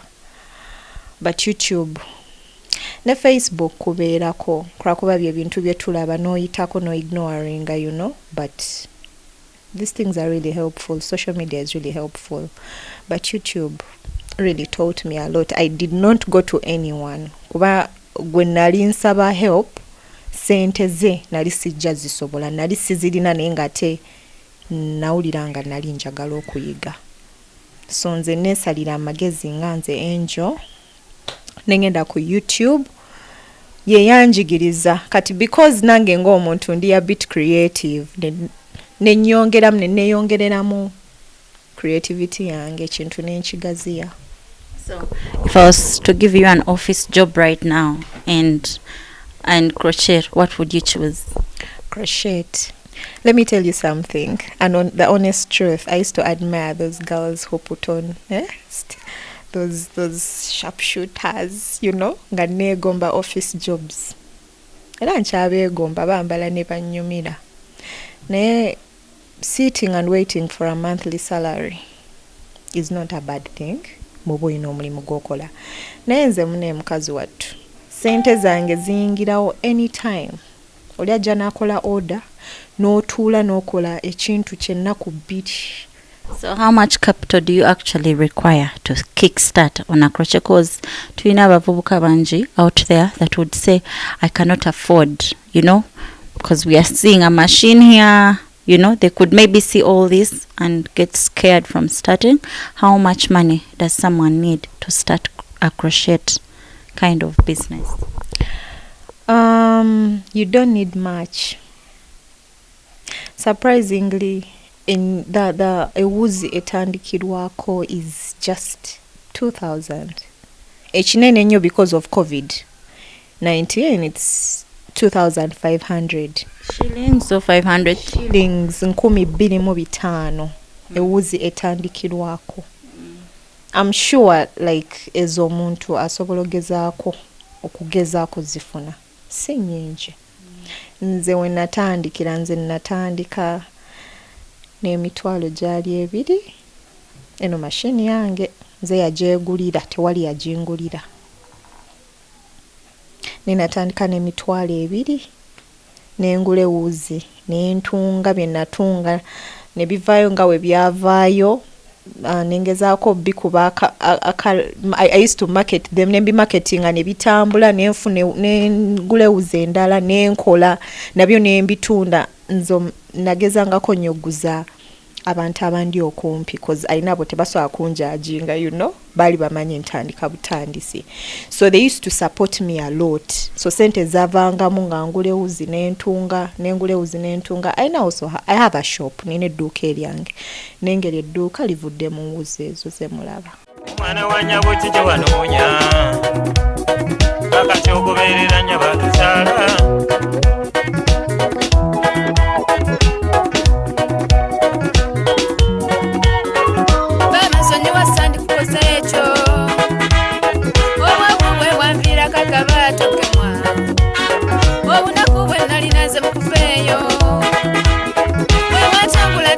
Ebicamu ndege ebyokulya ebyatundwanga ku sukulu nga ze nawunyika nga kamasipini sirya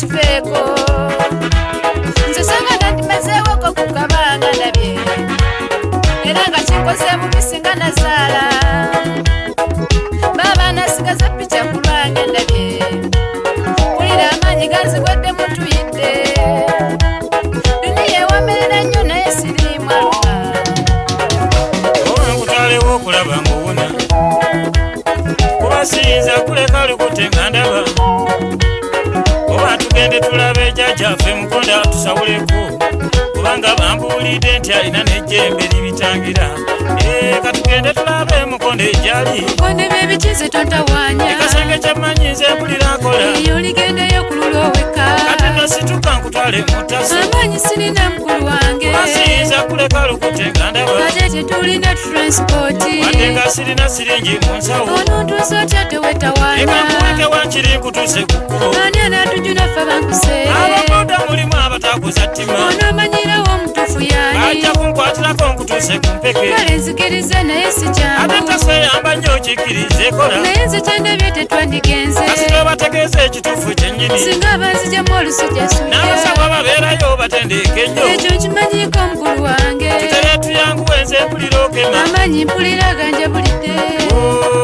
ndabye nze omwana wa nyabondesawo butyo nebyenaweerera sibikumbudde naye masitula ekikyo nsasudde ebirungi byenkoze kati nfunye eki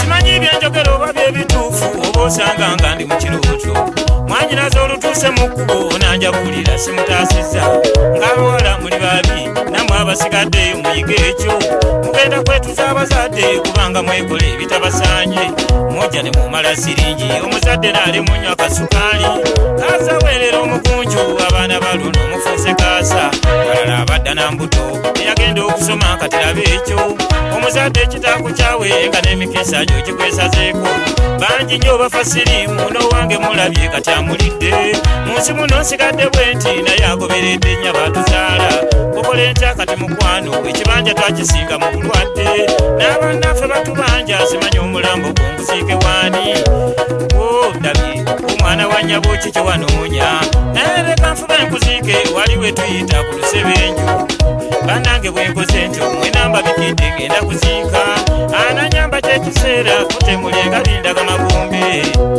nyabo ntegedde walumbe kyonkozesa bonzise olina omugogo nkubye enkizi zitadde mwanyina zandabirira naye akiridde nyabo ntegedde walumbe kyonkozesa bonzise olina omugogo nkubye enkizi zitadde mwanyina zandabirira naye akiridde nyabo ntegedde walumbe kyonkozesa bonzise olina omugogo nkubye enkizi zitadde mwanyina zandabirira naye akiridde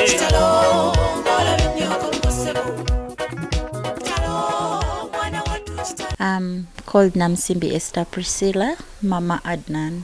Ebintu bino natandika obikola last year around November. Nabiyigira ku internet, nabiyigira actually ku YouTube. Nagenda ogula weave. Nagenda ogula weave yange, we nagula weave yange nengamba omukyale yali ajinguza. She's a very good friend of mine. Naye no human peace wenjisiba okugijjayo nagikola mu kinangamba gula kaneti ogende ku YouTube downloading oyiga okutunga wigs. Munange when najijjayo I plated it as a wig. Like I tried out. I looked out on YouTube for the things I needed. Nembifuna we nabifuna nenjitunga okuva olwo sadda mabega. Nengamba kati kino nkimanyi nkisobola. Neneyongera mu maaso netandika okuyiga ebintu bye nali simanyi nga kati okukola bunene obutristi ng'okukola foxlocks zineeno n'ogiteeka ku wig bulungi n'enyuma okuteekako zino closures. Nembyeyigiriza nga mbiyigira off YouTube. Ekyampaliriza nti nali noonyayo extra skill ey'ekintu kye nsobola okukola nga nange nsobola kibenefitingamu. Wensiba weave normal weave nengisumululayo nali nzisuulanga ng'olumu nzigaba naye nga ndaba lwaki manzisuula lwaki nzigaba ate nga mulimba nkyazaagala. So ne nsalawo njige wigs zino eno so that I can keep my weaves even after, like reusable, you know, so that I can even use them after. Fortunately, my work that I did for myself turned out to be a turn on for the very many clients I turned out to have later on. Na graduating in 2016 naye nafuna omulimu gwa office mu 2019 ngegwako. Manyi okutunga ekyalaani, manyi makeup, manyi okuluka wigs. Well, makeup nagendako for 2 weeks training. Naye ebisinga ku makeup nabiyiga ku YouTube. Ebisinga ku wigs nabiyiga ku YouTube. Kati gwe mukwana ali eyo. I know fenna abasomedde mu mulembe guno omutebe. We know how to use smartphones.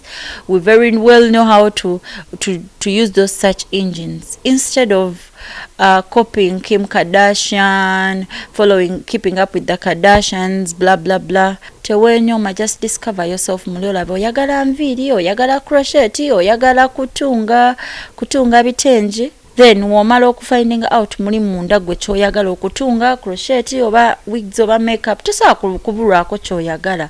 When you discover your passion, then follow it. Guno omulimu tegusosola. Mukadde, muto, mulenzi, muwala, tegusosola. Gukatingira across kwa tulabya abasajja bangi ennaku zino nga basiba enviiri. Kino kintu kya bwongo, just kucalculating abuntu butono nnyo kyetaagamu na math, just creativity y'omuntu. Kyolaba ku mutwe gw'omuntu kyoteka ku katimba, you know, okosa ddamino kati. So gukolebwa buli muntu yenna, kiva ku mutima, woba okyagala oba okisobola. Ekyampaliriza okuyingira makeup industry, actually si kinene, I won't lie, naye nayeekolangako nze ng'omuntu. Weneekolangako nendabika bulungi nga mikwano gyange gingamba Esther nkuba akasigaako naye nga mbutuufu simanyi kukuba muntu mulala kasige nga simanyi. So one time twagenda e Kasese, kwali kukyala kwa mukwano gwange. Butuufu makeup artist n'alwawo nga n'alwawo kyokka nga omukolo ogugenda tutandika makeup artist ava 40 ebyuma n'embigwa mu mitambo n'entandika okukola kuba n'abuuza. Nembakola byali byakusaga nembakola ne balabika bulungi. So okuva olwo mulimu omutima neŋŋamba nekino ekintu nkisobola wenkiwa obudde. So nali ndi okwo ku mukutu one time nendaba omuwala bamuyita Anglam nga ali eyo mu kibuga nga agamba asomesa at a cheaper cost. Be nali nasookako nga basaba kakadde biki naye nali just mbulamu professional touch ey'omuntu akimanya obulungi. So ne mukusaba ku kasente akatono nzikirize ansomeseko just neweziba wiiki 2 nakkiriza bambi nengendayo nembisoma. Makeup ali a bit costly lwansonga nti oba weetaaga ebintu ebiri authentic ng'ate birungi okukuma client, kuba client ogenda mukozako bintu bibi bimubutule skin akomewo enkeera. Client ogenda muteekako lipstick mubi, so it's a bit costly nti omuntu yeetagayo akasente akatono nga 30-40 okugula obuntu obutandikirwako. Naye era n'oba tobiyina osobola okubeera ng'ogamba nze nkuba akasige ka 15,000 no mastering akasigeko bulungi nnyo n'okateeka wali n'ogulayo penso ya 15,000 ne concealer wa mutwalo bu concealer bubiri wenobeera ng'okuba akasigo ku mitwalo gyo ketugambe ebiri kitundu koguze concealer ali authentic ne eye pencil ngo mastering akasige gwe nga bakuyita na anti-kasige erinnya olifuna buba bwongo na butakoowa na butazikiza abantu baseka. Kumanze nyina degree mu journalism. I'm a journalist by profession. Naye omuntu ayinza okusekera nagamba yiyi atone yasoma journalism yasiba wigi yakola makeup yagenze mu crochet. Naye mukwano oyina kubuutika pamba mu matu gwe n'okola ekyo ky'olaba nga kigenda kukuleetera emmere ku mmeeza yo, kuba ebigambo tebigulangako mata. Saba Katonda emirimu gy'emikono gyo agiwa omukisa, kiteekeko omukono mukwano, lemerako. Ate weesiba ku kintu kyesibireko olabe nti oli successful in it. Ofune ne maiden name okiremerako otya ne batuuka nga bakuyita Esther Wiggs.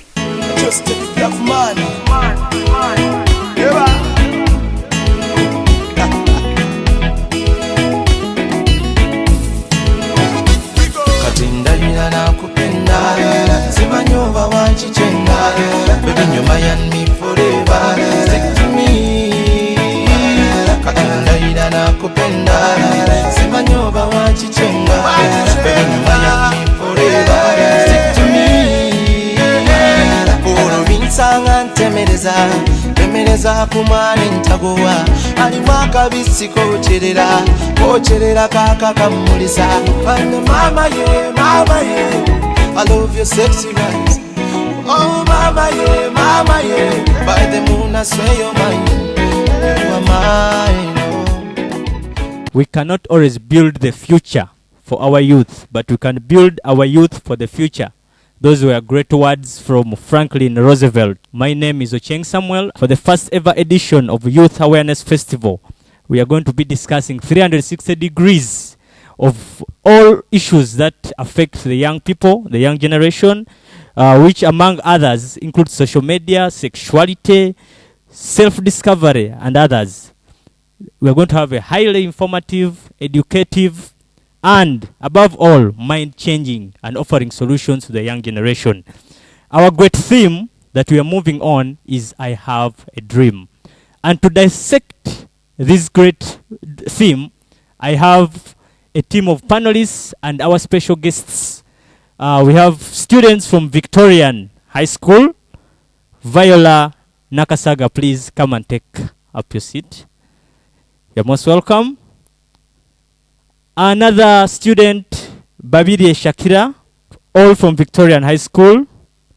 Another special student, Miss Mumbeja Bridget, also from Victorian High School. You are all most welcome. I must commend you for being smart and representing the school. In a special way, I have special panelists who are going to help us understand few issues that concern the youth.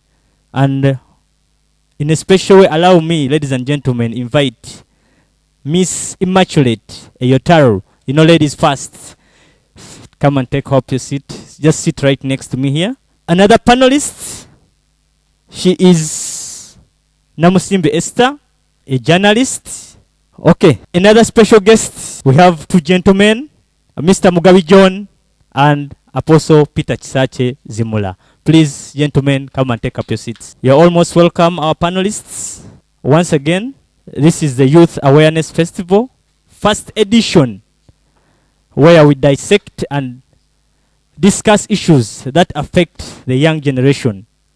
Our great theme is I Have a Dream. We believe each young person has a dream out there. However, there are few circumstances here and there that affect their dream. Ladies first. As a young lady, Madam Esther, I believe you had dreams when you were growing up. How was your dream like? Is it still holding anyway? And what do you have to encourage young people out there when they are trying to chase their dreams? Thank you, moderators, Mr. Samacheng. I'm Namsimbi Esther Priscilla, like I was, as you were told earlier on, I'm a mother of one, a journalist by profession, a peer in 3 organizations, that's Youth Awareness, Action for Liberty and Economic Development, and Ladies of Liberty. I'm a business lady as well. Well, just like any young human, or just like any child, we grow up having dreams, and these dreams are always diverse. Okay. Growing up, in my early childhood, I did not have a particular dream, because it was always fun. Teachers asking you, who do you want to be when you grow up? And you go like, I want to be a teacher, because you've seen teachers. I want to be a doctor, because those were the most profound professions we always had. But in my youthful age, I developed a strong desire for being a journalist and a model. And I'm really so grateful to God that I hit my dreams at a very young age. When I was 16, I pursued my dream of being a model through participating in the high school talent search that came to my school back then in Entebbe Secondary School. And I emerged victorious, and was taken up to go and be in the finals. Grateful to God that while there, designers like Latif Madoi took me up, and I became the face of their fashion houses. So it saw me rub shoulders with profound names in the fashion industry of Uganda, like Judith Hard. So I want to say I tried to pursue my dream of being a model, and I so did it. And my second dream, like I told you, was to take on journalism. And I'm so grateful to God that while I was in school, I tried to research and really find out if I want to take up journalism as a course in the higher institutions of learning, what optional subjects should I take on in my HSC? Yeah. And through my parents and my teachers then, and different consultations here and there, I was guided on what combination to take. And I strongly say I took on the combination that was healthy, history, economics, literature, and divinity. And I passed with very good points that saw me get admitted at Uganda Christian University. I pursued a bachelor's degree in journalism and mass communication. So, in other words, you are attesting that what you dreamt of, you have become. Yes, you know, when you persist and give efforts to a dream, it always spawns and becomes reality. You just don't have to give up.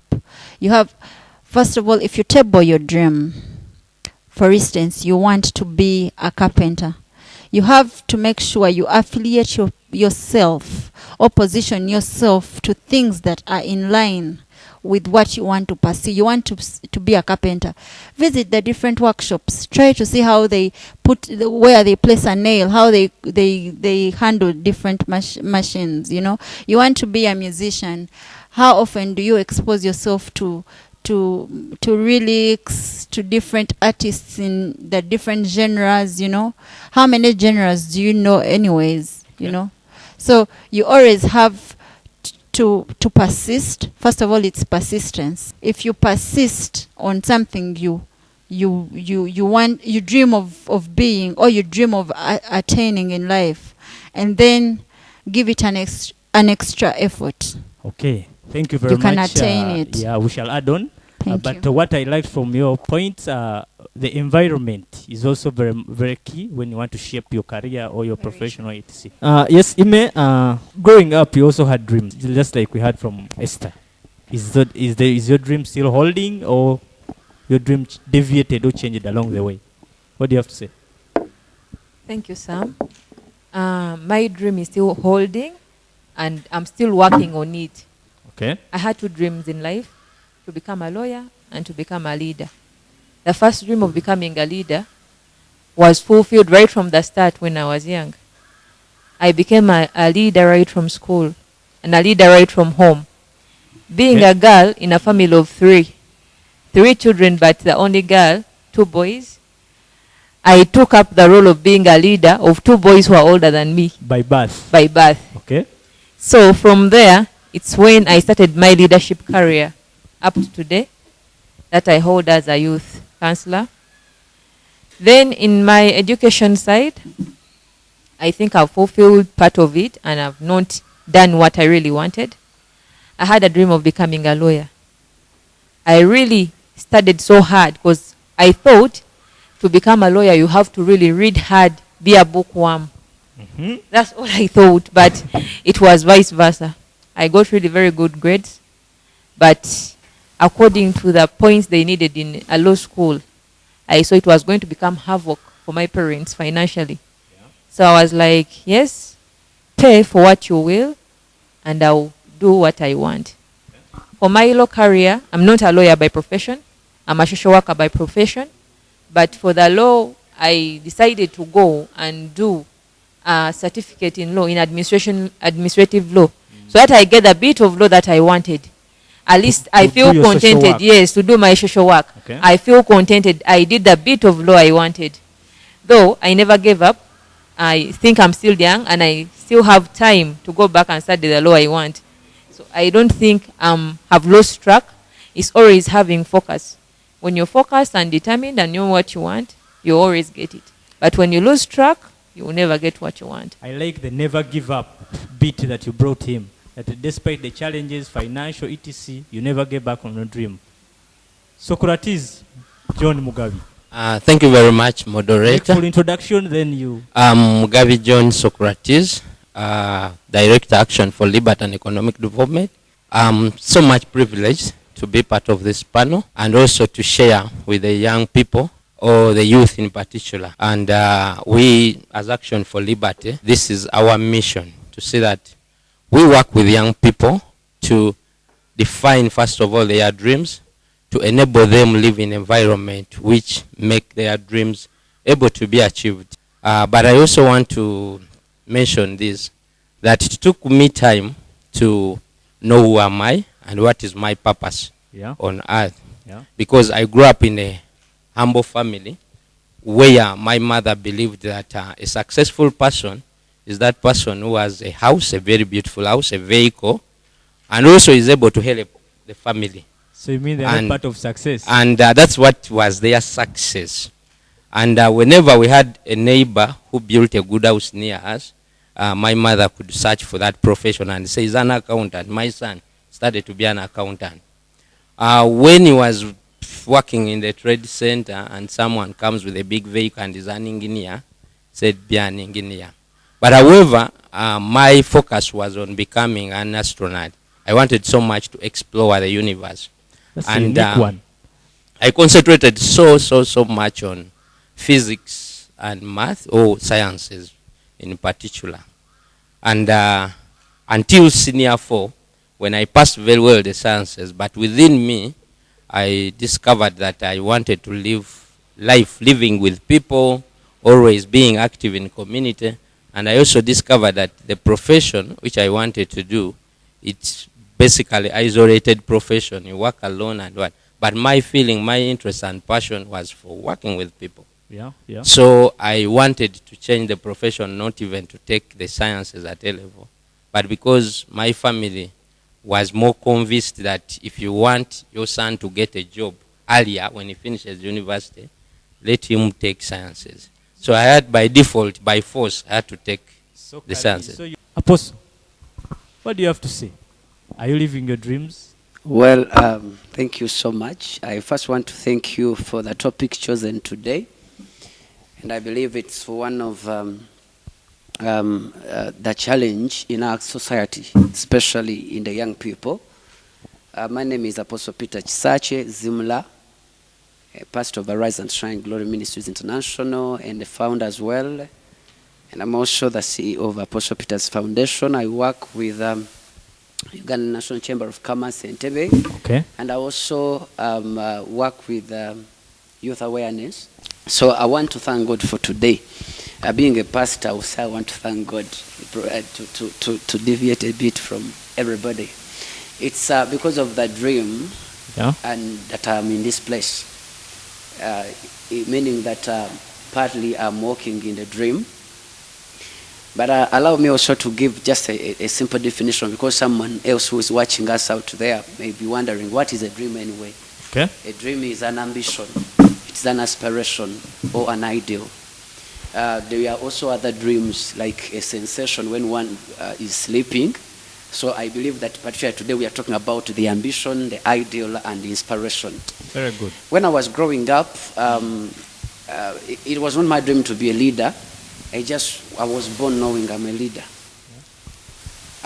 even when I was as young as 7 years, I always knew I was a leader. The way my father told me the way I used to behave was so different. So that one was not a dream. But my ambition was given the society I grew up from. I grew up in a society of land grabbers. And actually, I was, young as I was a victim of land grabbing.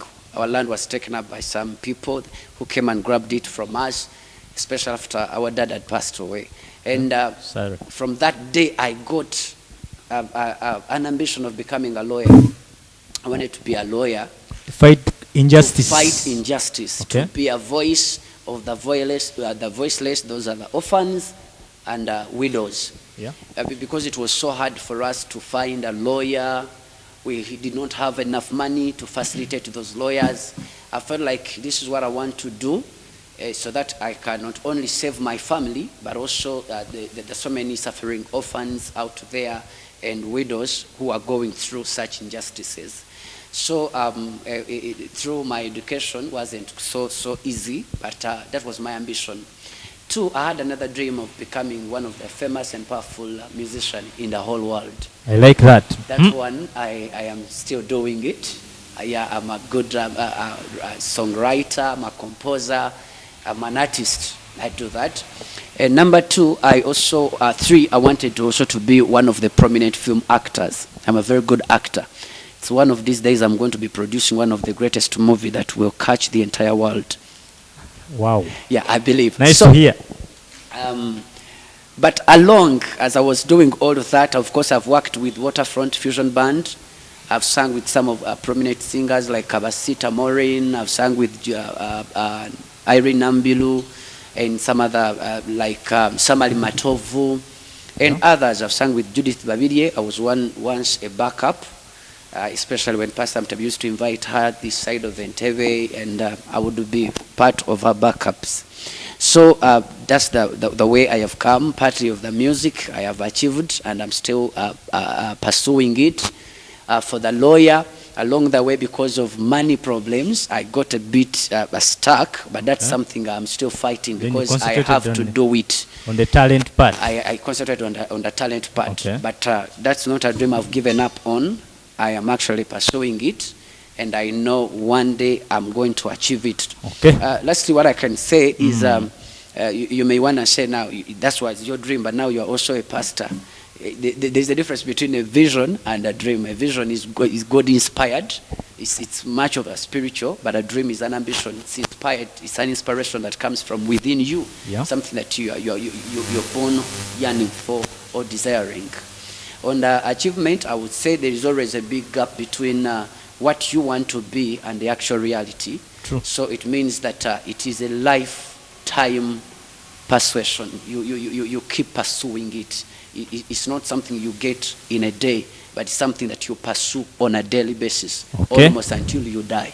I like your narration. A dream is a long lifetime persuasion. Yes. Thank you. Trusting a young person to run a multi-billion business is quite challenging. Do you think young people have the power to change and shape society or the world? Let me begin with you, Apostle. In capital letters, I'll say yes. I'll say yes. But you know, preparation is never wasted time. Society may not today, like you have said, it seems like there is no trust in the young people. The failure is not on the side of the young people. The failure is on the side of the predecessors, the people that have gone ahead of us. Those are our parents. Those are the leaders we have today in our country or in our communities who have not done what it takes to prepare the young people. Isn't that pushing blame? It's not pushing blame. It's actually being accountable. Okay. It's an awakening to the leaders or to those that are responsible, and perhaps to us who are seated here today, that there is a great part we have to play if we will raise a trustable generation. So I believe that youth have a great role to play in the change of the world, and I believe youth have the ability, if they are given an opportunity, given an environment that is able to breed them into that which we want them to be. Thank you. So, in one way or the other, they're denied opportunity, and the environment is not well leveled for them to thrive. Yeah, society is not doing enough Okay. to fashion them, to make them to be what they should really be. But the potential is there, the ability is there.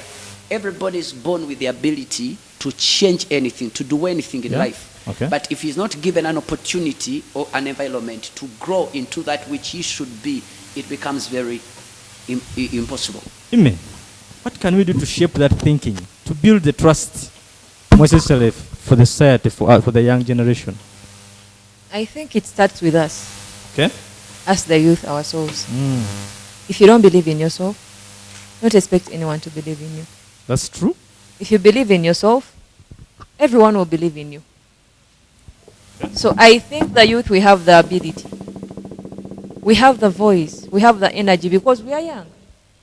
But if you think it's someone to influence you, it's someone to give you a chance, give yourself a chance, or is do something by yourself.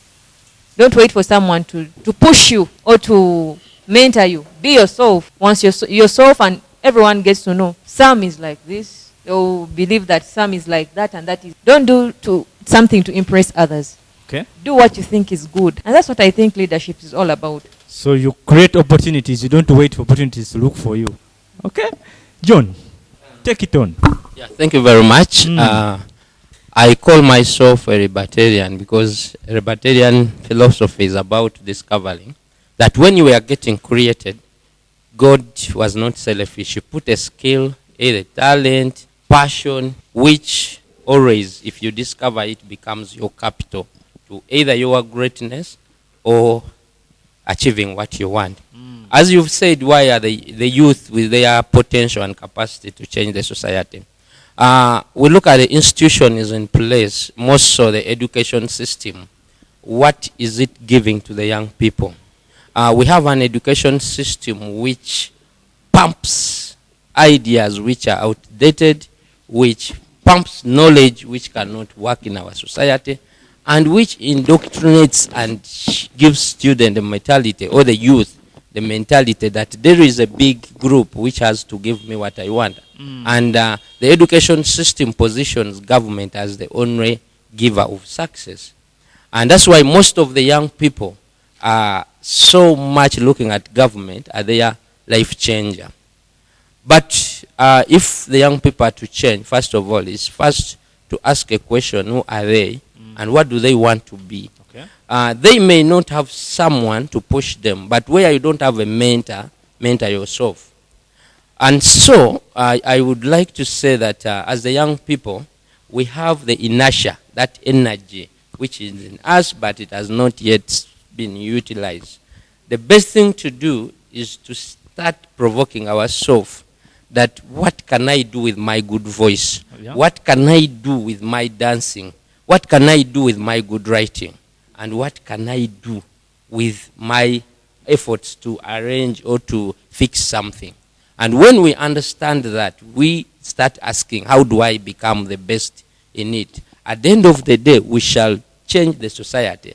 And then we shall be able to say we lived a good life and we lived a fulfilled life. Okay.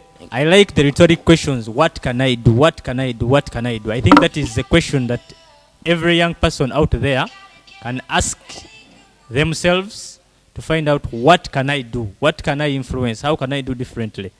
Esther, let me take you on.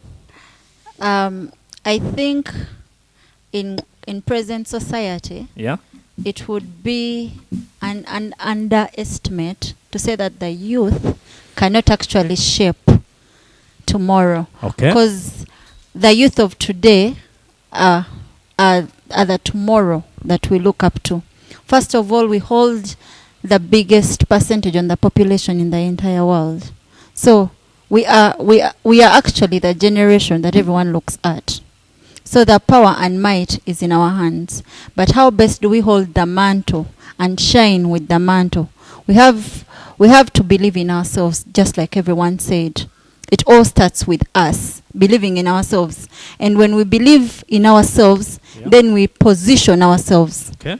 regardless of the different aspirations and aspects of life and the different dreams, and those that dream to be doctors should position themselves in being the best doctors. You know, we should hold the mantles in positioning ourselves in the different aspects of life, Okay, so regardless of where we are. And then we should look up to platforms like this one. Okay. You know, we should always look out to platforms that voice out the dreams and aspirations of the youth, because those help us drive our dreams forth forward.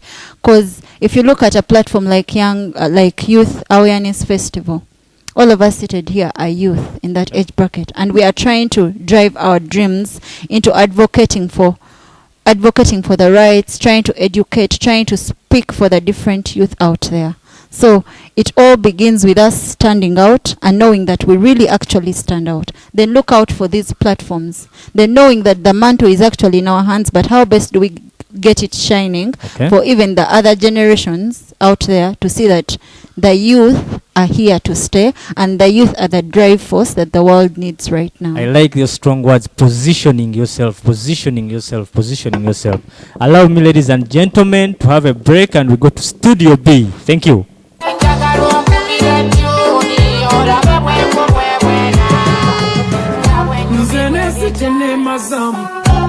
Dunia telema zamu tenkozesa bintu bichamu segu ya mwanadamu kuba bamu muli bachamu muli bachamu muzindi wokubera nice oyagala opportunity nkuwaka chance wanudule ngulira chai owa matanga kuliko n'amajani waliwo banchunya mu biri ebizibu nga baagala ngweve mu mirimu. See right now, it's open. Wama tubale, wama tubale, wama tubale, wama tubale, wama tubale. Kuba kati yefa baliko, yefe baliyo, yefe simba. Welcome back from that break, ladies and gentlemen. Apostle, yes. You always deal with a lot of morality, being a pastor. In your own opinion, are the youth or the young people perpetrators or victims of moral decadence that we see happening in our society today? What's your take on that? Well, what I have to say about that, to a very, very less extent, youths are perpetrators.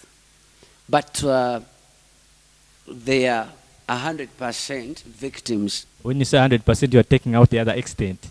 No, they are, okay, let me say about 80%. Okay. They are victims, but to a lesser extent, they are perpetrators of moral decadence. What I have to say about that is that I will still go back on society. I will go back on the parentage. I will go back on the government. I will go back on religion or faith. The question is, where are these young people live? Where are they born from? Under whose custodian are they? One, we are all, as citizens of Uganda, for example, we are under the custodian of the Uganda government. Okay. Two, we are under the custodian of our local leaders in the communities where we come from. That is in the leadership structure. Yes, in the leadership structure. Three, we are under the custodian of our parents that have actually given birth to us. And four, we are under the custodian of our faith leaders. Those are the pastors, the sheikhs, the fathers, and the reverends. Okay. Now, it means that it is society, parents, leaders, and spiritual leaders that are either in one way or the other, directly or indirectly, are not doing enough to the shaping of the morals of the young people. So it means that what we see today in them is not something that they have caused unto themselves. It is something that perhaps because of negligence by the responsible parties who are not playing their part that has given way to what we see today in among the youth. So it means that because we are born and made of inspirations, the things that we see which influence us, in one way or the other, you are whatever that you are today. Some is attributed to where you have grown up from. Okay. In our traditional Africa, we grew up in a setting, or it was in a setting that young boys would grow with their fathers. Yeah. And they would be taught how to tilt land, how to take care of their families, how to do all those kind of things. However, due to dynamics of society, that has changed. Yes. And the girls would as well grow up with their mothers. Yeah. Now, given today's society, there's a lot of change. Yeah. And that means what could be the only avenue to help the young people could be the church or the religious places, could be the government, by stipulating laws that are able to help these But people laws keep exist. in line. Those laws exist, but who is putting them into work anyway? And who is there to watch to see that these laws are applied? You understand? Okay.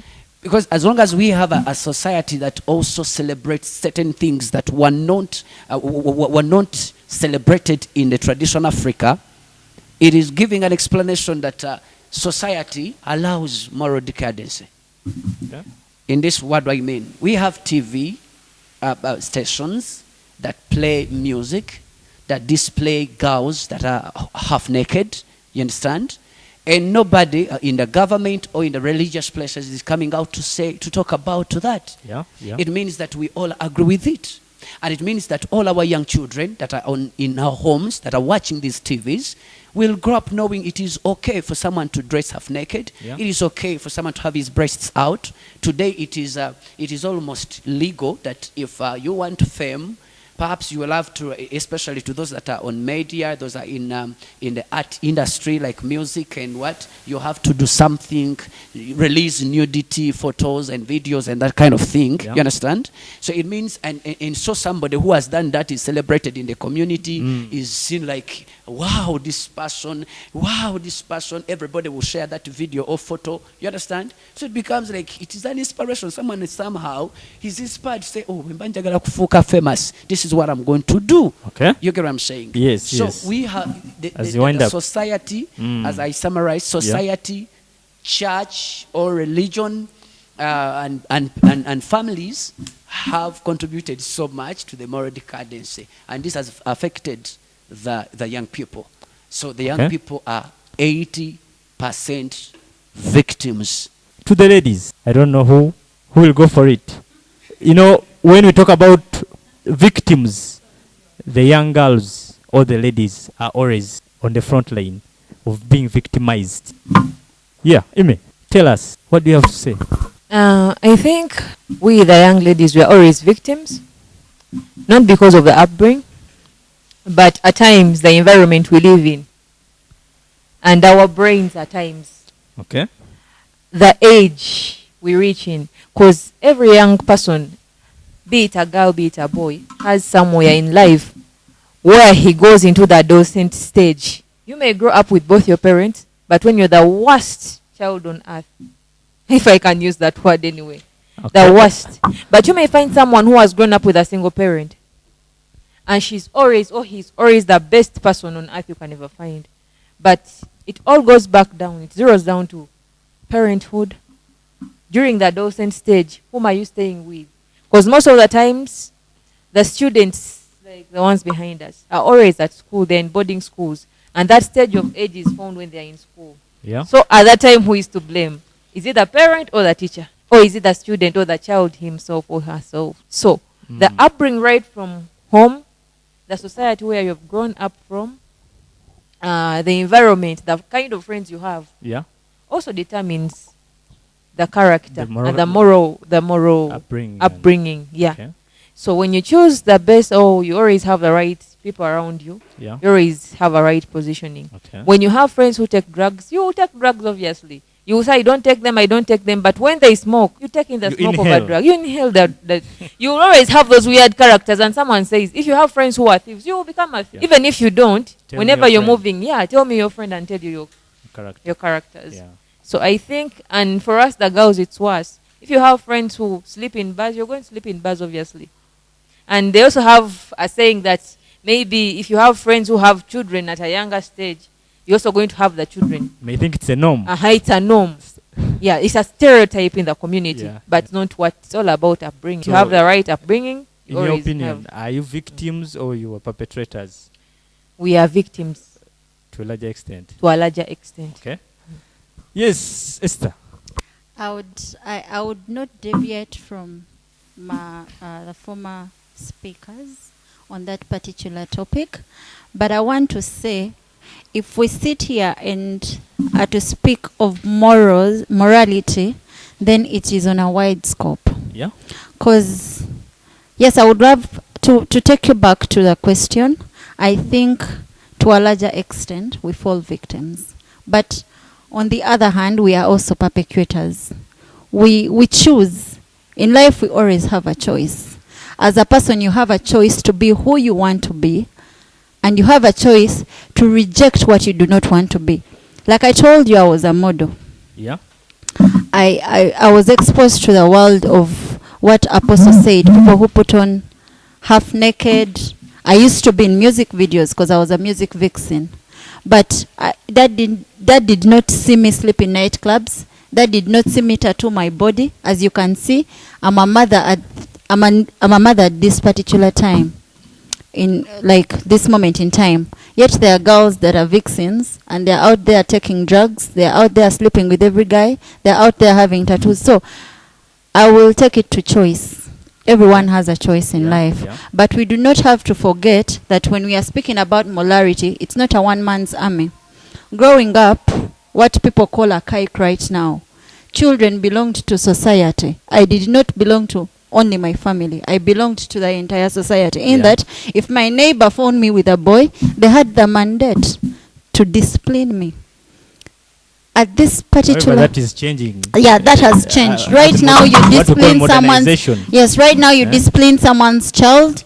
It is an offense. Even it is an offense. You will get sometimes. even jailed. Yes, you even discipline your own. So times have changed. Children are exposed to what I could say the Western world. They want to copy what we see on television, on Telemundo. We want to live that plastic life that is not that cannot actually suit and fit into what we were brought up from. You get? So we have that ripple effect. By ripple effect, I mean we want to copy. We want to fit in a life that is actually not ours. So we end up being carriers of the information and the content that is disseminated to us. But again, victims, because sometimes we react to it innocently. We actually do not know that we are actually doing these things, or we don't actually know the effect whatever we get disseminated to and exposed to. Sorry, whatever we disseminate or get exposed to brings in our lives. The effects are so wide that they end up actually victimizing us. Because if for instance, if I wear a miniskirt, it would be like I'm carrying on moral decayance to a particular percentage. But again, men are going to lure me into having sex. Probably I could even get raped, or I could.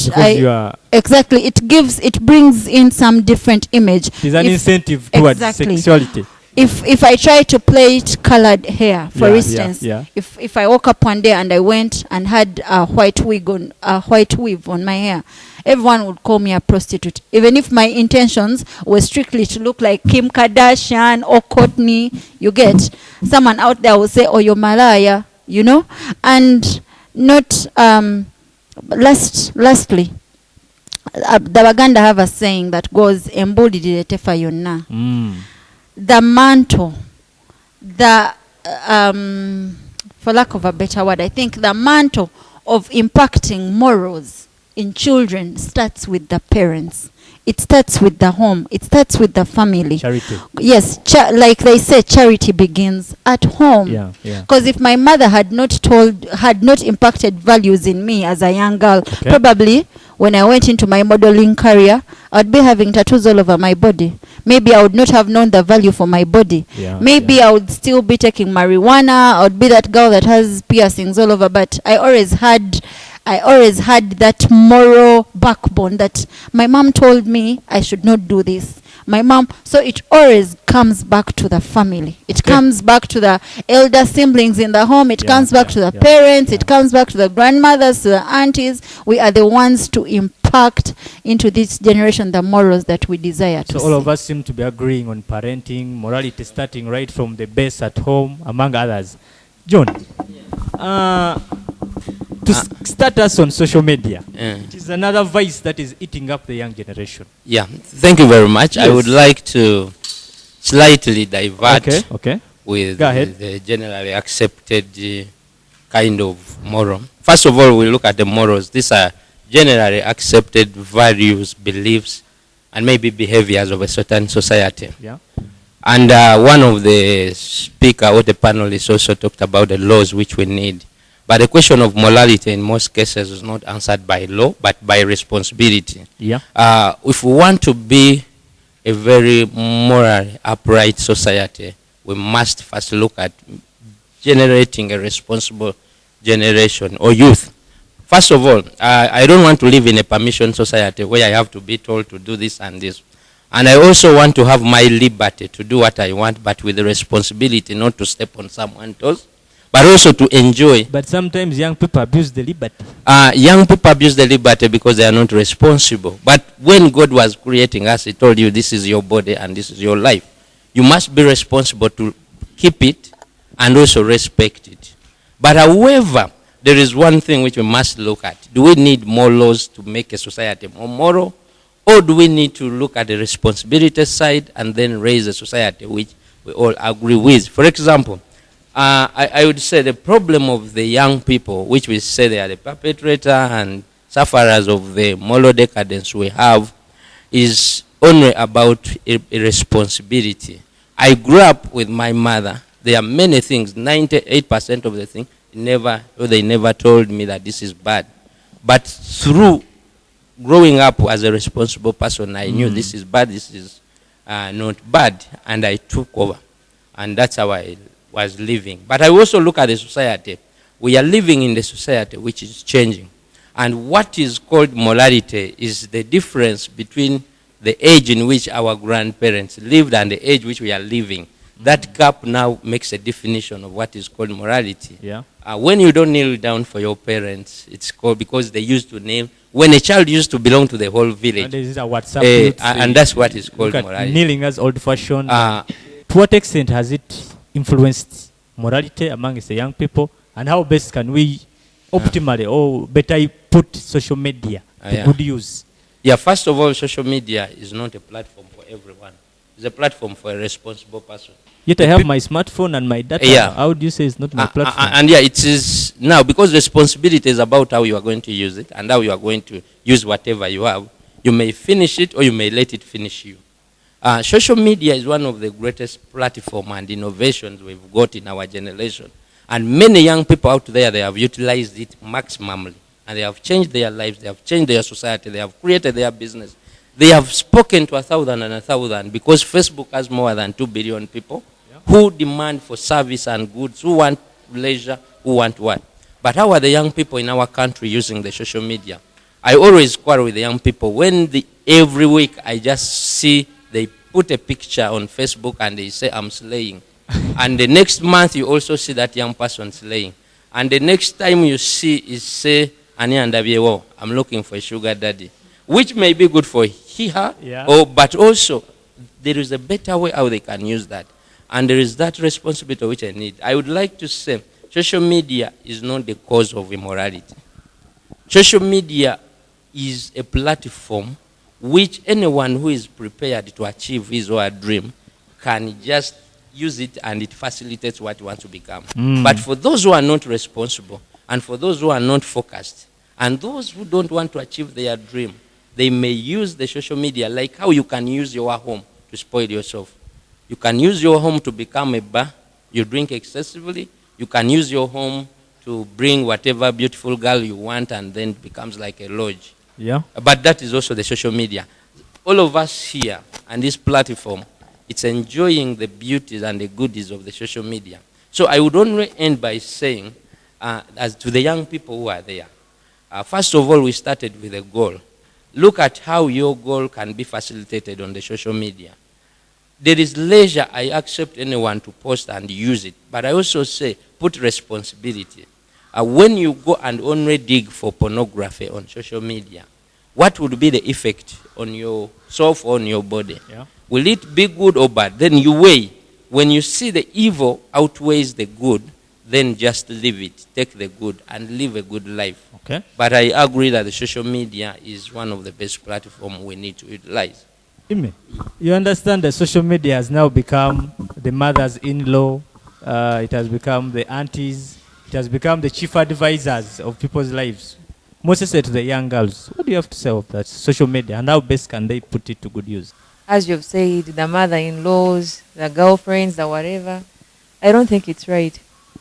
It depends on the responsibility that a young girl uses it. So I think social media has a form of direction, because in what the people we are talking to right now who may be listening to us, they may range from the young persons and the youth. Okay. The young persons between 14 to 16 years. He will not or she will not have the right use for the social media. Yeah. But this is a kid of 15. She has a Facebook account. She has a WhatsApp number. Tell me, what is she going to use it for? Right now in the period we are in, they use it for doing homework, but what you as a parent do you do when your child is using a social media? Yeah. Who is she talking to if she's a girl? Look through the phone. She may say you are infringing my privacy. This is my phone. It's a mobile phone, you know. Very good. Yes. It's a mobile phone. Are you 18 years and above? Okay. So for those who are 18 and above, use it rightly. There are very many things you can do on social media. Learn. Yes, you slay. Slay today, slay tomorrow, slay the next day. But after slaying, what are you using it to? I, for one, am also a youth. I use social media for learning languages. I'm learning better use. Yes, better use. Making crafts like the shaggy carpets, cooking. Okay. Cooking different recipes from social media. And you find some young people, actually, to cut you short, there are some young people who don't even know how to cook, some young girls. Exactly. And yet you have a platform. Exactly. And also listening to other motivational speakers. Okay. Because once in a while, yes, I'm also a youth. I may feel I have it all, but I have to learn from others. Exactly. I have to learn more.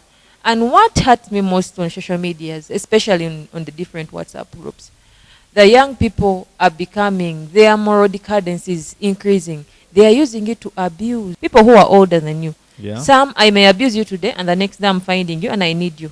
Because physically we are not meeting. Physically we are not meeting. So you can because you did something that infringed someone, so I have to battle and also fight for that person. Okay. Which is really very what? Very wrong. That's where people go wrong. Everyone has a freedom to speak whatever he or she wants, but use your freedom rightly. Don't abuse someone on social media. Because what you do today will pin you tomorrow. Okay. Today I'm a youth, tomorrow I'm no longer a youth. So it will be an example to everyone that, yes, Ime did something like this one day. Then it comes out when I'm out of the youthful age. Okay. So it's all about social media. Social media records each and everything. I'm someone who doesn't really love social media. Let me say I'm generational. Then we shall call you outdated. You are I can be outdated, but I'm 8 years, yes. Yeah. That's why there is a gap between the people 10 years ago and the people today. Yeah. Because what do I get on social media? If it's mentorship, I have fun with friends. But what will the friends add on me? I want the motivation from my friends. Okay. So the social media determines morals very, very, very rightly, because it may mislead you if you're not responsible enough. You can lack food, but you want to buy the data as a youth. So that doesn't make you financially literate to. Financially literate, you don't balance the time you have for yourself. Okay. You're going hungry, but you have what? Okay. Thank you very much, Ime. Pastor, social media and the work you do, the ministries, and the youth every day you interface with. How has it influenced morality? Social media is a platform of communication. Yeah. Allow me paraphrase your question. I would rather say the question should be, how is society negatively using social media? Because if we begin to look at social media as being an influence to moral decadence or influencing negatively, it's like blaming my phone or my WhatsApp why it has allowed an abusive text from an abusive individual. You know, if I'm to blame, I'll blame the one that has sent me the abusive text, not the phone. So social media is like that. I am on social media. I use it to preach. I preach. I counsel. I connect with people that are far from me. Better use. Yeah, that's better use. Yeah. I purchase things through social media. Yeah. And I have them delivered at my home. I connect with people whom I even don't know. I make right friends through social media. So I can never say it is. The Bible says in Proverbs 22 verse 6, says, train up a child in the way he should go, that when he grows up, he will never turn or depart from that way. Okay. Still, I will go back on where we come from, the background, like Ima said.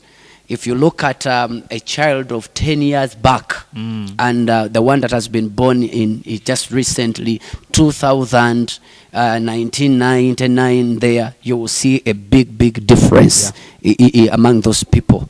Why? Because of the way we have been brought up. Yeah. So people are using social media, either are the ones that are using it negatively, but social media has never been bad. Like John said, many people are using social media for quality work, for business, for learning. I personally, I learned how to make mayonnaise. I can make mayonnaise, but I use it through Facebook. Yeah.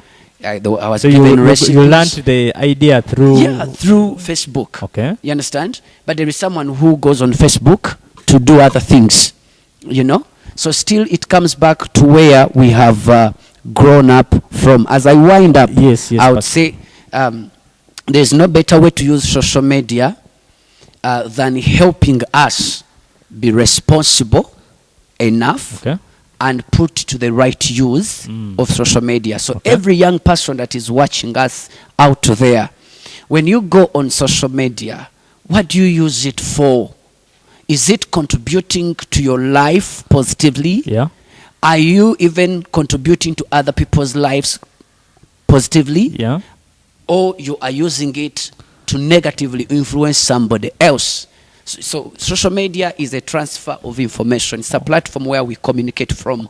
Okay. It is the people that use it that are rather using it negatively. Okay, thank you very much, Pastor Peter. Esther, you talked about modeling, you talked about talent and etc. What advice can you give a parent out there who stifles talent development in the young ones or their children, because more especially due to substitution for careerism? What do you have to say? It's really that is really a very good question. It's such a blessing that we have that topic in this time and era where we have young people like Fresh Kid, Felista the superstar coming up, you know, because right now we have more of the young blood sprouting out. So I think this should be an enlightenment and encouragement to a parent out there that has a child that has a talent. Like I told you, when I was pursuing my dream as a model, my family, more so my dad, who was by then pursuing his PhD in a university in UK, encouraged me so much. There is no any particular time that my parents tried to pull me out of it. I do not remember that time, but they always pushed me. You know, there were always the people waiting to watch me on Record TV. There were the people out there watching out for the next newspaper coming out, and I'm appearing on it, you know.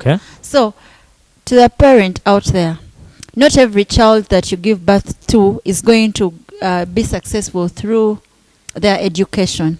but actually your child can be successful and can go places because of talent. Okay. We should actually put more focus and emphasis on talent. If you discover that your child has a talent, guide them. It's very important to guide them on the choices they are going to make with that talent that they have. Guide them positively. Make sure that they develop their talent. And you as a parent, you have to be part of the development process of their talent. It is really so helpful, and it is really so vital in a child's life. We have seen very many children across the world eating from their talent. Their talents fending for their families. Talent can change someone's life. It can push you from grass to grace. If you focus, if you are guided, and if you have a pushing factor. Who are the people around you trying to give you words of encouragement, trying to, if you can finance it, like for the children that know how to sing, like those in drama, like those in dance, you know, if you can finance it as a parent, finance it. You will always get positive vibes out of it. Thank you, Esther. You talked about singing, the dancing, and etc. Were parents there in your, or who was behind your pushing, or it is you push yourself, and how was talent leveled you? In a minute, then we summarize. Well, I must say that for, I think I lost my father when I was around 12 or 13 years. I don't remember so well, but around 12 or 13 years. And all that life, it was me. Actually, I'm a person whom nobody has ever told that, Peter, you are a good singer. Peter, you are a good dancer. Peter, you can be this. All the things I told myself. I was a daring boy.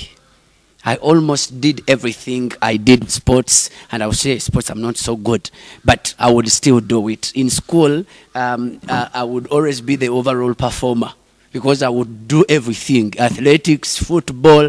I was very good also at netball. At one time, I used to even train netball. I was very good at dancing, singing, acting, everything. But among all those things, I was able to single out that I'm good, very good at this. Then at a later stage, one of my teachers, when I was, I think, in senior 4, sat me down and said, you know what, concentrate on music and acting. You can do this. You can. It was now my teachers, because no parent or pastor that has ever told me you can be this or this. So you lacked role models. I lacked role models, and I became my own role models, and my own inspirations were my role models. But I was, as I finish, let me say this: we always think that education is the key to success. We have always grown up being told that, only to find that when you have studied, we have grown up, it seems the paradox were changed. But by who? I read a book of one man called John Osinde. Yes. He wrote a book entitled "The Secret Schools Do Not Teach." And he wrote in that book and said that there is a person that has studied and graduated with all academic credentials, and he would be so much proud to talk about his education in society. But when you look at the output of his education, there is zero. And then there is another man, that person will keep bragging in the society until he meets another man who has got everything he needs in life, who has succeeded, but he doesn't even know how to speak good English. So it so happens, it awoke my mind to go and search, what is education? Education is a process of acquiring general knowledge, developing one's reasoning capacity, and preparing oneself from within. It means that when we go to school, I wish schools would teach this, that we go to school to help us reason properly, to help us be able to look into ourselves and be able to amplify that which we already have. Because there's nothing that we are looking for in this world that is not within us. What I have and what I want to be. I'm not going to pick it from some. Yeah. It is within me. You can only be an inspiration to me to develop that which is in me. So education makes us think that everything we need is in classes. Yeah. And we get frustrated and disappointed. Of recent, you saw the graduates from Makerere posing on roads with placards saying, now what next? Now what next? Now, but you have received a degree. Everybody is that's what he's dreaming of. Actually, we would be asking them. We would be asking what next. Now they're asking their community. Now what next? It means that these guys have gone to school. They have the credentials. Like monarch. They learned nothing. They learned nothing and got nothing. They learned everything and got nothing. So that is the challenge today. Yes. I want to encourage parents and guardians and everyone out there. Yeah. Let us not just try to push our children to school to study what they will not even be able to practice. Let us send them to school that they may acquire something that will help them build what they already know they are. If someone today was studying and knows, like Esther, that I want to be a model, that means that she would be helped even to go in schools that shape models that can build you to be a wonderful model in the whole world. But our education system is general. They teach you even what will not help you. So I finish by saying that this is Apostle Peter's say. Yeah, it's entitled his opinion. It's my own opinion. Yes. I am just giving my mind. Yes. But I'm saying, education is important, yes. But let us help our children to strike a balance. To especially discover who they really are and what they want to be, not what you want them to be. Thank you so much. Thank you very much, Apostle. In one statement, each of my panelists, Ime, as a young lady, what do you want the world to remember you for? As a young lady, I want the world to remember me of loving the youthful age that I'm in. I'm very passionate about the young people. Today I'm a youth, tomorrow I'm not a youth. Everyone should listen to the youth and love what they do the way they do it. Mentor them, advise them where they go wrong. Where they go right, appreciate them and applaud them. When you applaud them, they are motivated and always do the right thing. Thank you. John? Yeah. Yes. Is it the same question? Exactly. Yeah. What do you want the world to remember you for? I want the world to remember me of the mistakes. The mistakes I did and then I learned from them. I want the world to remember me from that there is a guy who did these mistakes but learned from the mistakes. But also, as I conclude, because we are concluding this, I would also tell the young people, the youth at this our youth awareness program, that whatever we've given, we may give you what is good. But we believe in a libertarian way because God is also a libertarian. We put the good thing and then the choice is yours. I'm one person who don't believe in forcing a person to do good, at what the law does.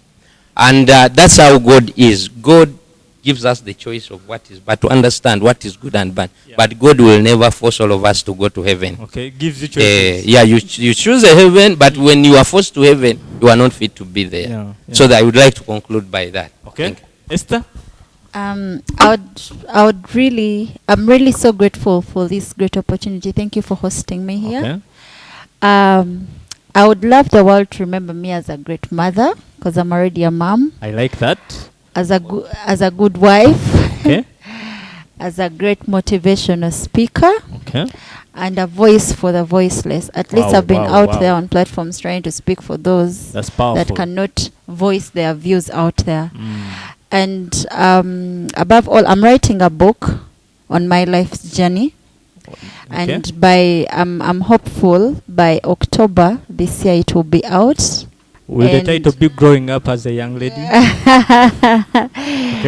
Very, very soon on my social media platforms, I will avail the name. I'm still compiling my chapters. So very soon. But I think it will be an inspirational book for the young woman out there, because I became a young mother at a very tender age. But the message I would love to leave to the young generation out there, we learn through mistakes. Okay. And it's never too late to be who you dreamed of being. Okay. You're all you need in this world. Look at yourself in the mirror, because the mirror is a true reflection of who you should be. You know your dreams. Deep inside you, you know your aspirations. Deep inside you, you know what you wish to be. Just put your efforts towards uplifting and fighting for the dream that you wish to be. Okay. Thank you so much. Thank you, Esther. Apostle, we already know you, but what do you want us to remember you for? There are many things I want the world to remember me for. Yeah. One, I'm not going to give all of them because of time, but one, I want the world to remember an orphan, a total orphan who made it in life. Okay. And I want the world to know it is not over until you yourself say it is over. Yeah, okay. That was one. Okay. Number two, I want the world to remember me of my words. And because of that, I calculate every word I say. Yeah. Because I know the impact of words.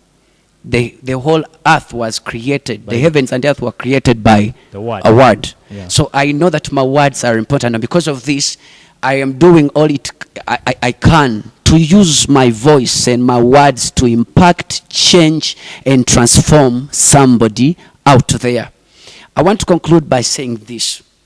I'll give 2 verses. One is in the book of Ecclesiastes, chapter number 9, verses 10. It says that whatever your hands find to do, do it with all your might. Number 2 is Proverbs 12:4. It says that the hand of the diligent will always bear rule, but a lazy man will be put to forced labor. The hand of a diligent. I've been, whatever that I am today and what I believe I'm going to be tomorrow will be produced by my diligence. I want the world to remember, and I want every youth that is seeing me, that whatever that you want to be, I want you to remember this. You have to be diligent. Okay. Continue in it. Don't give up on your dream. Don't give up on your inspirations. Don't give up on that ambition you have. Okay. One day you're going to see it come to pass. Okay. Be committed, be zealous, and give it your whole might. May Okay. God bless you so much. Thank you very much, my panelists. Thank you for the brilliant ideas, for the information you have given to the young people out there. Our core values is to create young people who are yielding, who are optimistic, who are understanding. A young man who is trustworthy, or who is dependable, and above all, a humble youth. So I hope these words have been strong enough for any young person out there to pick a leaf, to get what to learn from, and to add value onto their lives. Remember, regrets are like grandchildren. They come much later. Thank you very much for listening. Like I told you, we have amongst us, we have students from Victorian High School. We shall be hosting different students from different schools and institutions because we need to inspire them. They need to also inspire us. They need to learn and grow. So then this is learning out of class. The panelists, I'm opening up questions from our sweet guests from Victorian High School. We have, who is ready? Your question and who are you directing to? I want to ask Mr. Pastor. Apostle Chisache Peter, yes. Mr. Apostle, that I'm a great dancer, right? And I have my talent. It's not question, but I want you to help me. That's Thank all. you. Apostle, in your foundation, how do you help? She could be one person out there. She could be around here, but there are many young people out there who need such support, a helping hand. So what do you have to say? Actually, right now, I was talking to Madam Esther of recent on how we need to awaken our acting talent. I used to act with her. One of the famous play that captured so many people, it was called Dar es Salaam. Will I get there? Okay. And I was her father, a very poor man, and she was my daughter, and we had nothing, and we had to fight to see that we educate her. And one of the things we had to do is to send her to Dar es Salaam. It was wonderful. Today at church, at our church, I help many young people on learning how to sing. I train voices. I do so many things. I would rather say, if you can utilize me. You don't have to be a member of Arise and Shine to be helped. In time you want, you can reach us and we help you. There is a young man here in Entebbe I am helping. He's not a gospel singer, but he has sung one of the songs for coronavirus called Enjala Enjala. It is a video you can search on Facebook. It's there. He has recently just shot a video, and I've been trying to help him improve his music, and he's just getting it right. Yeah, It's improving. So we are also planning to start a film industry. I'm collecting all my OBs and OGs who were in the acting time of those days. If they are so much still interested. They are interested, Okay. some of them. So we are putting them together. We used to have a boys choir which would bring boys from different churches. That is the Pentecostal and Church of Uganda. Yeah. And we would combine together and make a choir for only boys. So we are doing that. And you can contact us in time. We will recruit you and be able to help you. Don't give up on anything that is in you. That is where the gold is. So Bridget, you have a blank check. You already have somebody who can hold your hand and help you develop your talent. And to many young people out there, search for the right people who can pull a hand and you grow your talent. Shakira or Viola? Any questions? Yes. Okay. My question goes to Miss Esther. Miss Esther, I'm inspired by you. Like, I want to be a news presenter, a TV presenter. Okay. Like, inspired by two people. Like, Miss Sanyura Binamweruka of Bukede TV. Yeah. I love the way she presents on the TV. She's decent. Now, if I want to be a news presenter, like a TV presenter or, like journalist, let me say journalist, how can you help me to improve on my dream? Okay. Thank you. I'm actually, I'm seeing the young, I'm really so humbled that question is directed to me. In you, I see a young me. Because at your age, while I was in school, I dreamt of being a journalist. Because at home, they used to call me information officer. The only advantage we have right now in you is you're in school, number one. And the second thing is you have a role model. You have that one person you look up to. First of all, the choices in subjects that you take right now are key in pursuing your journalism journey. Because you cannot do physics or BAG and then opt for journalism at university or in institute, unless if you're going to do a certificate of O level. So your career guidance should start from the choices, the combination that you take at HSC. And then I am glad that I'm a friend to the IJA family. IJA is Entebbe Journalist Association. Okay. So we can be in touch. They always have children. They always have people they train during holidays and over the weekends. So we could maybe contact them and schedule a program and have you there for training. It will help you in one way or the other, know how journalists behave, what exactly is entailed in our field as journalists, and it will be a stepping stone towards achieving your dream. Thank you. Okay, maybe also on a larger scope, this is some of the agendas of Youth Awareness Festival. We want to bring talent, we want to bring young people who need career development among others, and we see how do we pull a hand, how do we bring the young people together and grow. So ladies and gentlemen, today we only handled few areas of motivation, supporting the young people to understand, self-discover themselves, etc. But when we meet next time, we shall have other issues of financial literacy, enterprising, because we want a young man who is yielding, who has money in the pocket, because the lack of money is the root of all evil. Not money doesn't cause evil, but lack of money. So allow me stop here at this point. May God richly bless you. Thank you. I'm Esther, a journalist, and I have a dream. I'm Apostle Peter Chisache Zimla. I have a dream. I'm Gavi John Socrates, and I have a dream. I'm Ocheng Samuel. I have a dream. I'm Itari Immaculate. I have a dream. No matter when the single, one day nja kubela double. I want me do, let's do. Sigino chusa zikube munju. If you are married, don't eat a manju. Bali to bali kebade mujuju. Fetulie mbona suga na suju. Chukube vasinga zili mubire. Fata mwana muola boy tuvimbe. Wamba